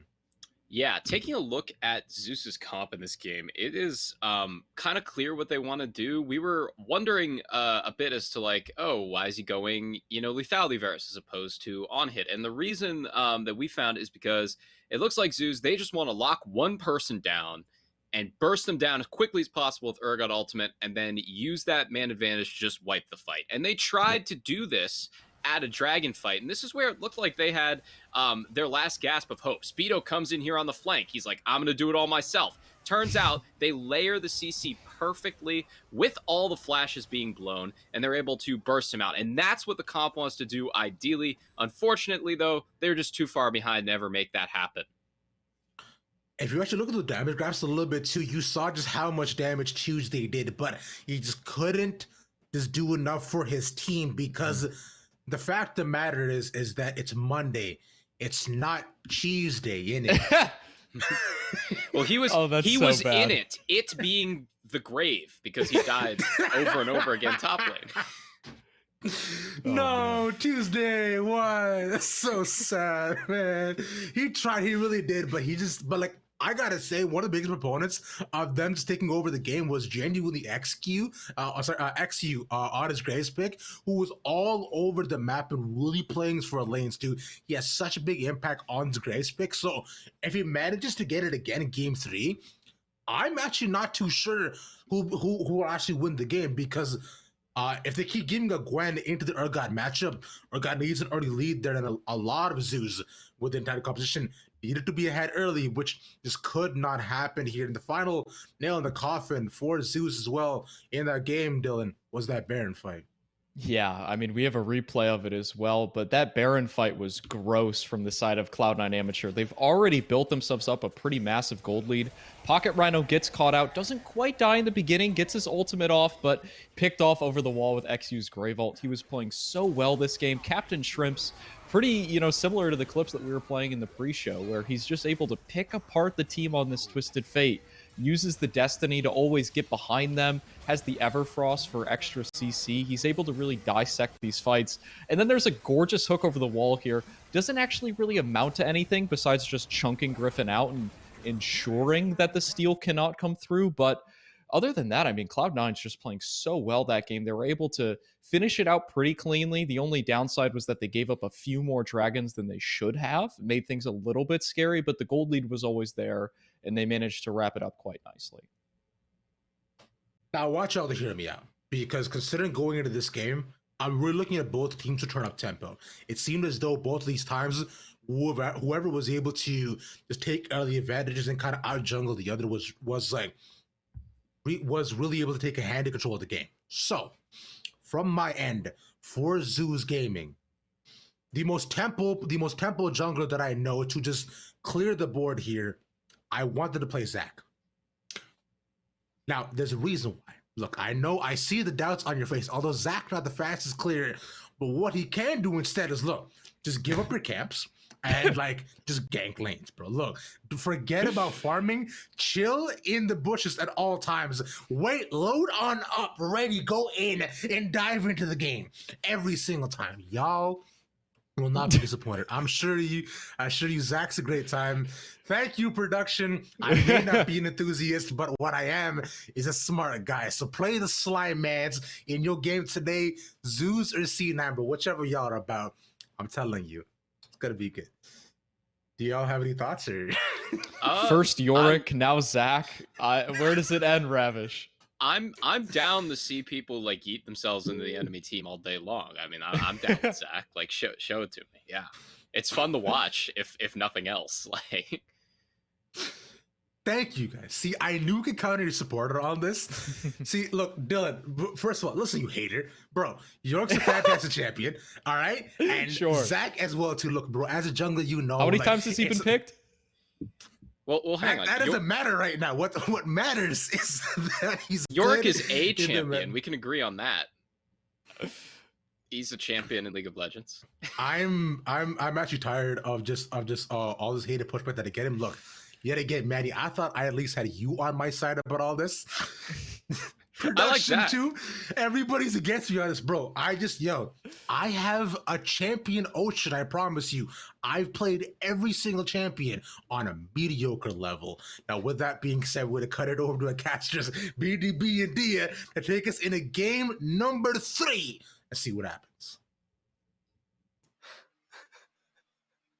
Welcome back, ladies and gentlemen, to the place where we can see real champion Oceans flourish. Maybe Zach hit the rift, but I would sincerely doubt it, despite the positive hopes of our desk. We've made it back for the third game of Zeus versus Cloud9 Amateur, and it has been a wild series so far, but one that historically Cloud9 would end up taking, because in every single time these squads go up against each other, Cloud9 take it 2-1. Can Zeus break the curse?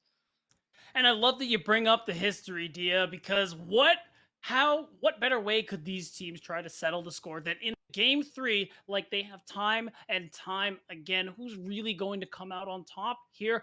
Like you said, will Zeus finally break the curse, defeat Cloud9 Amateur, or will Zeus not ban Graves or potentially TF, and maybe Cloud9 will just win again? It's true, and I mean, off of what we saw just last game, I do think Cloud9 have the tools to be able to do it. When they try and play this sort of very standard way, I don't necessarily like it, because it feels like Zeus know how to play against teams that play standard. They Right. have a game plan, they were able to quite easily execute it into things that you'd normally see, like the Lucian mid. But as soon as TF and Graves came out, who knows how you want to play the game? And very clearly, it was Cloud9 Amateur that came with the game plan with the double scuttle, setting Griffin behind early and able to translate that into more and more riches for themselves and their bot laners to bathe in. As we pop into the draft very shortly, my question is, which Cloud9 are we going to get? Because I know what we're getting from Zeus, but it's Cloud9 who really have the ball in their court. It is dependent on the picks and bans. At times when Cloud9 Amateur do put XU on the Graves, it is something they will do for multiple games in a row once they've committed to it. And after a game like that, if it's up on the table, you could very well see them take that mantle up once again. Take the double-barreled shotgun in XU's hands and see if they can go to another game. Win this game. And the thing too that's interesting to me is that we haven't talked about as much. Captain Shrimps on the TF played insane in game 2. If that is up and available, I don't even care if C9 get Graves. Like they got a shot. I feel like the Twisted Fate and just the global control makes it really scary, not just because you can have Twisted Fate, but because things like Galio can mimic that very well. You've got a bunch of picks, and even just a teleport alone that with confidence can make Captain Shrimps a really scary force, and that X factor that we feared coming into today if you were a Zeus Gaming fan. And Zeus, on the other hand, while they do have a lot of star power, in the second game, didn't quite have one member that they were playing through. And I'd even extend that to game 1, where yes, they were crushing, but it was everybody at the same time. I don't know, going into this third game, where Zeus want to double down, where they want to focus for this game, but I do think that you need one strong point, a game plan, be it a level 2 gank into the mid lane, be it investing top into Alorum, something as a identity needs to emerge. And that's going to be very telling when we go towards the draft, which is going any second now. What are these teams going to prioritize? The sides have swapped yet again, and this is the last chance here for both of these teams. Fighting for first in the group, what are we going to prioritize? Zeus, are we banning Twisted Fate? Are we banning Gwen also? Because last time, know. things seemed like Zeus just didn't really care about Gwen, but going out of last game, I think that Speedo more than proved himself on the Gwen that looked shaky in game 1, but was very clearly powerful in game 2. That's the thing too. Like Alorum definitely had more control going through in game 1 because XU and Captain Shrimps as well was able to have so much more impact across the map. I think that's why you saw a better time come through for Speedy on this. Was able to scale up, was able to get a lot of work done. So the question, it's like you said, are Zeus gonna do what they did in game 1 on blue side? Let the Gwen go, be fine with it, and not worry about taking that pick away specifically. Now, part of me tends to, try and answer the question whenever I pose it, and Okay. I see an answer here when I see Zoos and their roster specifically, because if you're gonna rely on one person to adapt, I think it is Alorum who has made this transition from Academy into LCS back into Academy so many times. Like, he's so seasoned against most of these players in 99% of matchups, even with one tricks that continue to pull out the same thing again and again, that I think that he is the bastion that you can really rely on if you are Zeus to figure out what is happening in his lane, say, yes, last game was just a fluke, I'm going to mentally recover and be able to step up and make this next game challenging for the side of, let's say, Speedo on that Gwen. So if we see it go through here, I think it's more of a vote of confidence in Zeus top laner. That's right, and I agree completely. It's something that would be a really interesting twist. C9 Amateur could be expecting things to go like they did in Game 1. Zeus let the Gwen through, so we will let it go once more. But like you said, Dia, it is going to be grabbed and most likely will be for Alarum in the top lane, and this could be a really big turning point here for Zeus. Oh, wait, am I mixing this up? Because right now I have Zeus Gaming as having just locked in that Gwen here, and I feel like it's wrong. We haven't seen it yet, and the Camille on the other side is just wild right now. It's so quick to be grabbed as well that I've got to imagine that it's Speedo that is definitely feeling more confident this matchup. And it's definitely a matchup I haven't seen personally, so that one is going to be really interesting to see play out. But Zeus Gaming this time, they're not afraid to grab the Thresh Aphelios for themselves. Blind for Raheen in that bottom lane. So now, you asked for a point of focus here, Dia. It's looking like Zeus say it's Raheen. Holy moly. If I didn't know better, I'll say it again. You turn the nameplates off and I'm going, that is Cloud9 in a bottle.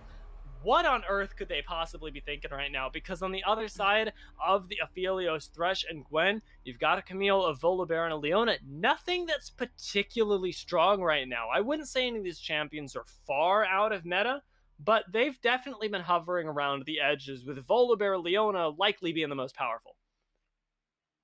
So I'm really curious about what this last ban is going to be from Zeus Gaming in particular. When you think about having a good bottom lane matchup, Cloud9 Amateur, you have to imagine, are looking towards something like the Ezreal. Do you take that one away? No, instead, you're actually denying a global option here, and it's not the one that we might expect. Even though you mentioned it, they aren't going to take away the Twisted Fate, because they know in this situation, they're the ones on the side of Zeus Gaming who have the Thresh. They're the ones who have a lot of self-peel, so they are less worried about these plays being made on them as time goes on. Zeus believe that they have the answer, and I just don't know. This is a Caitlyn lock-in. Don't tell me. Don't tell me it's Morg. What? Like, Cloud9? Where are they getting these? What solo queue scarring experiences have you had that bring all of this anger to the forefront? And a Poppy, no less, Zeus. You told me you weren't going to fall prey to the chaos. Well, okay, Dia, this is the thing. How you beat lanes like Thresh Aphelios is by outranging them, and Caitlyn is really good at doing just that. Another common answer is Ezreal Karma. The thing is, we probably won't see the more because Leona's already locked in, but already being able to poke at range, being able to land stuns, layer it with traps, the 90 caliber net. There's a lot of ways you can run this lane for Wixie. And we talk about C9 Amateur putting more into him. Well, they're doubling down once again, Dia. And he has to come through because Caitlyn is that kind of champion where she has to win lane. You definitely got the backup to do it. I'm looking at Zeus Gaming right now, though, and just constantly asking myself, where are these guys going? We see the Poppy here, the Gwen, the set, right? Is this a... Okay, hold on. I'm going to say, I think that what this should be is a Poppy top lane into the Camille, a Gwen mid lane, and a set jungle. That's my initial reaction. It's actually it's actually going to end up being Gwen in the jungle, is even though Set was released as a jungler, and I love playing him in the jungle. He just doesn't have the wave clear to stack up to the others. Gwen is one you don't see too often, and it's really important that for her to function properly is that you have lanes that can do the gank setup. It's similar in a way that Graves needs it, because there's no real CC built into the kit. It's just all about the damage. So you have things like the set, you have Poppy, and in every lane, basically, there are going to be a lot of options for this Gwen to be able to find some of the plays that she's looking for here in this early game. This is actually so wild because, I mean, you talk about Gwen trying to find plays early game. That was something that Griffin did in game one that took his team to success, but not something that he is historically known for, and really, really pushing the limits of what we know as Griffin on Zeus Gaming in this series alone. That's a good point. That's a fantastic point. Really, like we talked about it going into game one. It's not what we usually see from Griffin. Of course, fast farming junglers, but the carries, the ones that do a lot of damage, can win you team fights, make or break. It's not something we see on Griffin on a lot. So going into game three, Dia, Zeus and Griffin say, let me do this. I can do this. And they want to break that curse. They want to finally defeat C9 Amateur, and they're looking to do it with style. And I got to highlight once more, Wixie needs to win lane. Oh my god, yes. So important. It's so important. Like, you can take all of your pent-up experiences and expectations from solo queue. When you see that Caitlyn lock-in, just offload them onto Wixie right now, because that is what not only is Demon doing, but all of us in the audience have to do as well. The Caitlyn is picked to decimate the Aphelios and Thresh as we pop onto the Rift. Let's see if they can do it once they hit the lanes right now, because minions will be spawning shortly. And at that point, it is all up to the laning prowess of Cloud9's bot lane to take them off the races. And now, what's going to happen here in the level 1 is going to be really important. I think especially for Zeus, if they can get some kind of early vision, Dia, if they can get an idea where XU is going to start his clear, that is going to be really crucial, especially for Raheen and Rhino, who already are a little bit concerned. When we compare junglers, we already know Volibear is the one that has a lot more impact at that level 3 mark after that first full clear. So if they can understand that XU is likely going top to bottom, then Raheen and Rhino will know the timer. They know that, okay, around this time, we got to back up a little bit. We can't give Wixie some of this early gold and allow him to snowball. That would be incredibly dangerous to let something like that go over. But the other lane, of course, that I do want to keep my eye on is Captain Shrimps in the mid lane, because a Rumble mid is something that we teased going into today, but I'm not sure which way Captain Shrimps likes to play this lane. He's got the two categories of champions: the I kill you or I keep you from killing me is a little bit of a different way of phrasing it. That's not what I said. Let's call it a paraphrase. And I'm not sure which way Captain Shrimps wants to play the Rumble, because Rumble can be played as both. So it's interesting. Usually, because of what we know of Captain Shrimps, it's a comfort champion for him. So I think there are windows, especially Rumble being that champion. When you get a little itemization on him, he does a lot of damage. Speaking of damage, oh my god, Wixie? Gets ignited. I don't think Rhino's going to be able to finish off that kill. Maybe a little bit ambitious there, thinking that C9 would stick around for the trade, but instead, unfortunately, Zeus the ones that find themselves down summoners. If they can hit that level 2 first, though, which is what that was really all about, maybe they find the kill. That is really important, and already Raheen and Rhino trying to win this 2v2 is really important. We're seeing similar aggression than we saw in game 1, and if they do manage to come out on top, well, Dia, that's going to be a great look for Zeus Gaming, who's really, like both of these teams have done, betting it all on their bottom lane. Interestingly enough, though, XU knows that the bot lane has to win, and has taken an unorthodox jungle path, moving his way already onto the blue buff, maybe going for an early gank. A word from Zeus Gaming would stop that dead in its tracks. So interestingly enough, getting that vision will buy them a little bit of safety, and XU's pathing is going to have to make a sharp adjustment if he wants to provide that same safety to his bot lane.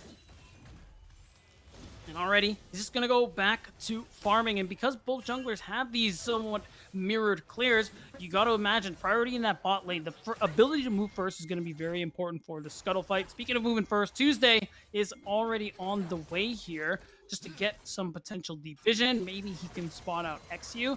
But either way, XU who just hit level 3, excuse me, is potentially looking for a play here in the bot lane. Griffin is ready for the Oh, counter the gank. The flash flash from Rhino, though, starts things off. He's going to go down Oh, first. Double TPs. teleport into the bot lane as well. Well, Griffin desperately tries to finish off Oh, Wixie. no. He just doesn't have the target acquisition, and it will be 2 kills going down to Cloud9. Might even be 3 as Breezy finds that Zenith Blade. Raheen gets slowed, gets taken down as a double kill goes to Captain Shrimps. It doesn't look like Zeus are going to be able to break the curse. Oh, it's already falling apart here at minute 3, Dia. Zeus Gaming, take this fight. They should know XU is on the bottom of the map. They should know he's around to answer this play, but still, they try to send it. Still, they try to make a play happen and win in the bot lane. And immediately, you can see XU is already on the case here. And as soon as they lose Rhino, it's done. The TPs don't matter. You're matched 1-for-1 in teleports, and everything just falls apart. You give away so much gold, and crucially, Raheen does lose a good chunk of the wave that is starting to push to this turret here in this replay. And he loses his flash and his heal. Yep. His support doesn't Yep. have flash. Everything is wasted, and Wixie is ahead. Well, no kills went over to that Caitlyn. The Vamp Scepter difference alone right now gives her that extra bit of sustain to really smash you in a lane.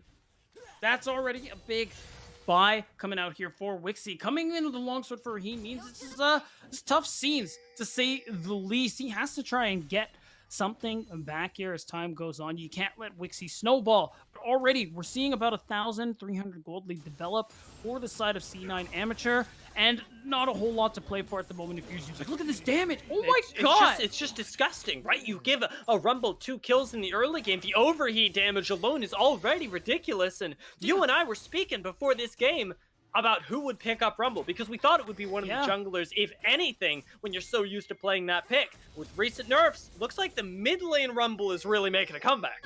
And you want to know something crazy, Dia? Speedo might be in trouble, actually. Oh, no. yeah, that would be crazy. Actually That ends would up be getting crazy. out. Whew. Yeah, love that. I definitely clenched for a little bit. The thing that's crazy, none of that money Captain Shrimps earns was spent. That was Doran's ring red buff. That killed Tuesday. So now he's just gonna do it on repeat, is what you're telling me, because the No, Stark no, shoes. not at all. Not at all. Holy Dude. moly. You know what's gonna happen? He's going to do it. He's gonna speed run it this time. He's gonna do it faster.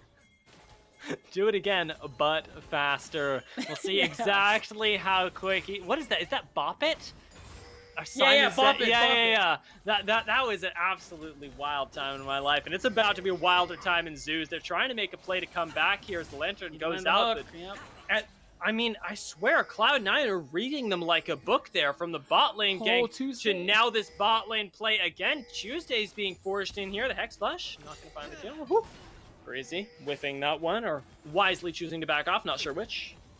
You're so happy either way if you're Zeus Gaming, because you're already starting to bleed, and you cannot afford to open up any more wounds. So the fact they get to walk away is very crucial for them. But now the bottom lane matchup has swung towards C9 Amateur. All that priority means XU can start to make the play for these dragons. It means Breezy can again roam like we saw him do all game too long. So now Zeus Gaming are already in a little bit of trouble here.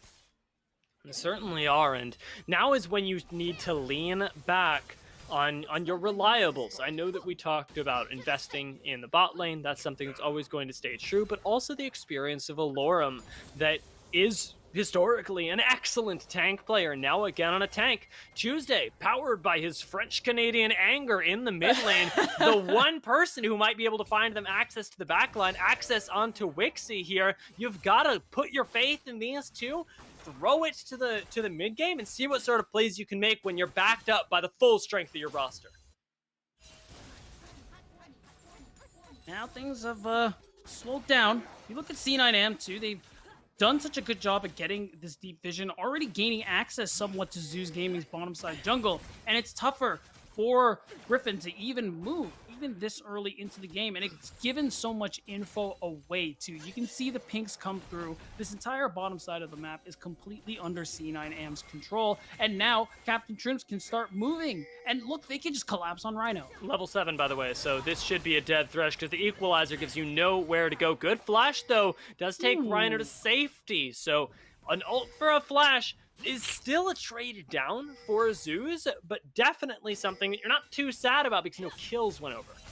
You're really happy. You don't want to give Captain Shrimps any more than he already has, do you? 3-0, like, it's only downhill from here if you continue to give Rumble more extra gold. And now that Zeus have finally started to clear out some of this vision, look at C9M, Captain Shrimps, focusing on this top side, warding this Rift Herald. So now that C9M, XU in particular, can path upwards, grab that for themselves. And because Breezy's already on reset, he can start moving in that direction as well. Like, and instantly assist him. Yeah, he's playing Rumble like an absolute psychopath right now, just constantly going on the roams here. It's almost Twisted Fate-esque in the way that he's doing it, and that's the real power of Captain Shrimps, is to be able to make the global plays. It's what he's so ridiculously good at, because the lane is nice. I'm not going to say that Captain Shrimps is ever down, honestly, in the lane, but his real strength, what differentiates him from all the other mid laners in the scene, is very clearly the ability to not play his lane and make sure everyone else's goes well.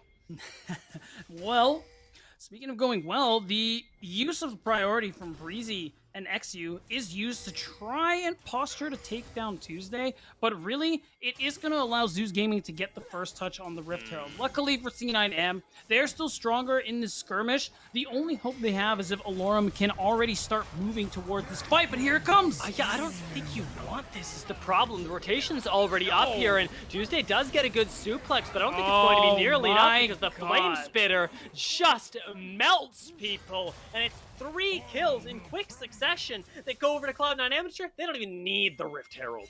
Yeah, at that point, Alorum has to commit the teleport to get on top of this play. Realistically, it's so easy. Rhino, no flash. This time, the Equalizer takes him down. And you see how Zeus Gaming, they want to posture. They want to try and make a play with this hook, but unfortunately, Rhino loses his life. And at this point, it's already done from here. You have this 3v2. Alorum, you can see on the minimap, is nowhere nearby. And you just give more gold in C9 Amateur's pockets. And you can't afford to be doing that as Zeus Gaming.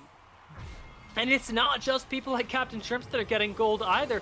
Wixie gets to walk up and clear the mid lane, so Caitlyn isn't even getting closed on by somebody like Raheen. I respect the play from Rhino, but the thing is, Wixie plays like he knows that there's a target on his back, because there is. That's a pretty accurate way to put it, and yet you gotta be careful while Breezy is on the move, and that's exactly what he is doing. You're seeing the goal difference start to build in favor of Wixie, not really stacking flanks like you often see with the Kate trying to lane Kingdom in the bottom lane, but still very much in C9M's control, and that's what matters here. Now, we have XU nearby, who is looking for a play, excuse me, once more. And here's the powerful thing about XU being in the bot lane is that you can already just wait for Zeus Gaming to make a play on their own. You've got enough vision that you know exactly where somebody like Griffin wants to be. They know that he's around in that bot side, and you can just wait. Say, I dare you to challenge my Caitlyn because I'm ready for you. Can you really pull off the play? The answer very clearly from Zeus is no. They back away. They choose to play that scaling game, and right now, the scaling game is the one thing that they've got. Well, we're not even sure if they have that, Diaz. They are losing yet another dragon here. They're down 3,000 gold. And we see this 1v1 happening topside. Speedo looks like he is getting on the better end of this. And now, he's got some help. And Captain Shrimps comes up to play the hero once more. Makes sure the lane goes well, drops the equalizer, and turns it from what was a 50-50 play into a guaranteed kill for his Camille. Already a powerful split pusher. Now, with plenty of gold to boot, it's only going to get worse. And XU, he's got help as well, with Tuesday getting melted through one more time. Griffin isn't long for the world, and Zeus are going to lose 2 more kills. It's 0-11 right now. Cloud9 are wiping the floor with them. We are witnessing a breakdown here for Zeus Gaming, and even though this hook lands onto Rhino, who cares? We have TPs coming through. Gotta get Wixie, and Wixie goes so low, but he's still alive at the end of all that. It's just Alorum and Rhino against the world. And it's just not enough. At this point, XU is farming Griffin's jungle just for fun here at this point, just furthering the gold lead he already has for himself. We're going to see the replay of the fight that took place here in the bottom lane, just to see what happened when it was off screen. At this point, you know Rhino is not nearby. Wixie being able to dodge the hook is also so crucial here. He commits so much, and there it is, the ace in the hole gets it. This is the player we were talking about, Wixie. You give him some attention, and look what he can do. That was really smooth from him as well. Rhino doing everything that he can to lock down the Caitlyn to set her up for a death, but not even Allura in there with all of that damage can deal with the Caitlyn. At this point, your backline access really is limited to Tuesday, who is currently being farmed in the mid lane, who has no mid lane tower left. And when I talk about the hope for Zeus Gaming, it's really all in the pockets of Raheem, who's also being focused. There's just no way right now for Zeus to play the game that isn't Cloud9 forfeiting some of their own pressure. No, and part of it is Zeus aren't really waiting for some of the key item spikes. If we look at the carries here, it's similar to what we saw in Game 2 and things like Gwen and Aphelios. These are champs that they're waiting for 2 items. That's when they really want to start fighting. That's when they really want to start making things happen. But we're 14 minutes in, not even 1 item deep. I don't know if we're going to get there. And Lauren, bye. Yeah, I mean, Captain Shrimps can take this 1v1 all day long because he's got a Rift Maker. He's interestingly 8-0! enough. Yeah, the guy can build more or less whatever he wants, kill whoever he wants, and we have yet to see Zeus Gaming even pick up a single kill. No, Dia. No, we have not. And it's just so tough. You can see the bottom lane is just riddled, or the bottom side of the map, rather, is riddled with these deep wards for C9 Amateur. The vision line is pushed so far up. Look at them. They're just waiting in bushes to make things happen at this point. Again, this is C9 who know when they're ahead, and they look to make plays off of it. And already 15 minutes into the game with no Rift Herald being used for it either. We're going to get that mid lane tier 2 cracked off the power of Caitlyn Leona alone. And it might be even more because there is no safety on the map for Rhino or for Raheem. XU focusing him down as Breezy picks up the kill with the Ignite. And XU never says die here, even chasing Rhino. The ace in the hole gonna finish off that kill. And it just gets worse for Zeus as they hemorrhage into Caitlyn, Rumble, and this Volibear constantly. And the insane part is what if you were looking at the minimap Tuesday and Griffin tried to make a play topside and they're trying yet again. Can they actually get it? All right, well, Tuesday's going to do his best there, and actually the damage from the Gwen comes through, so putting 1 kill on the board is nice, but is it going to be enough? Because Cloud9 very clearly aren't giving up on this. They're on the hunt for Tuesday. They know he's around here somewhere, and it's going to be a very easy kill cleanup there, taking another kill on set, giving it over to Wixie, and getting this Caitlyn even further ahead. You just can't find anything here for your Zeus Gaming. Not a single inch, not a millimeter of leeway.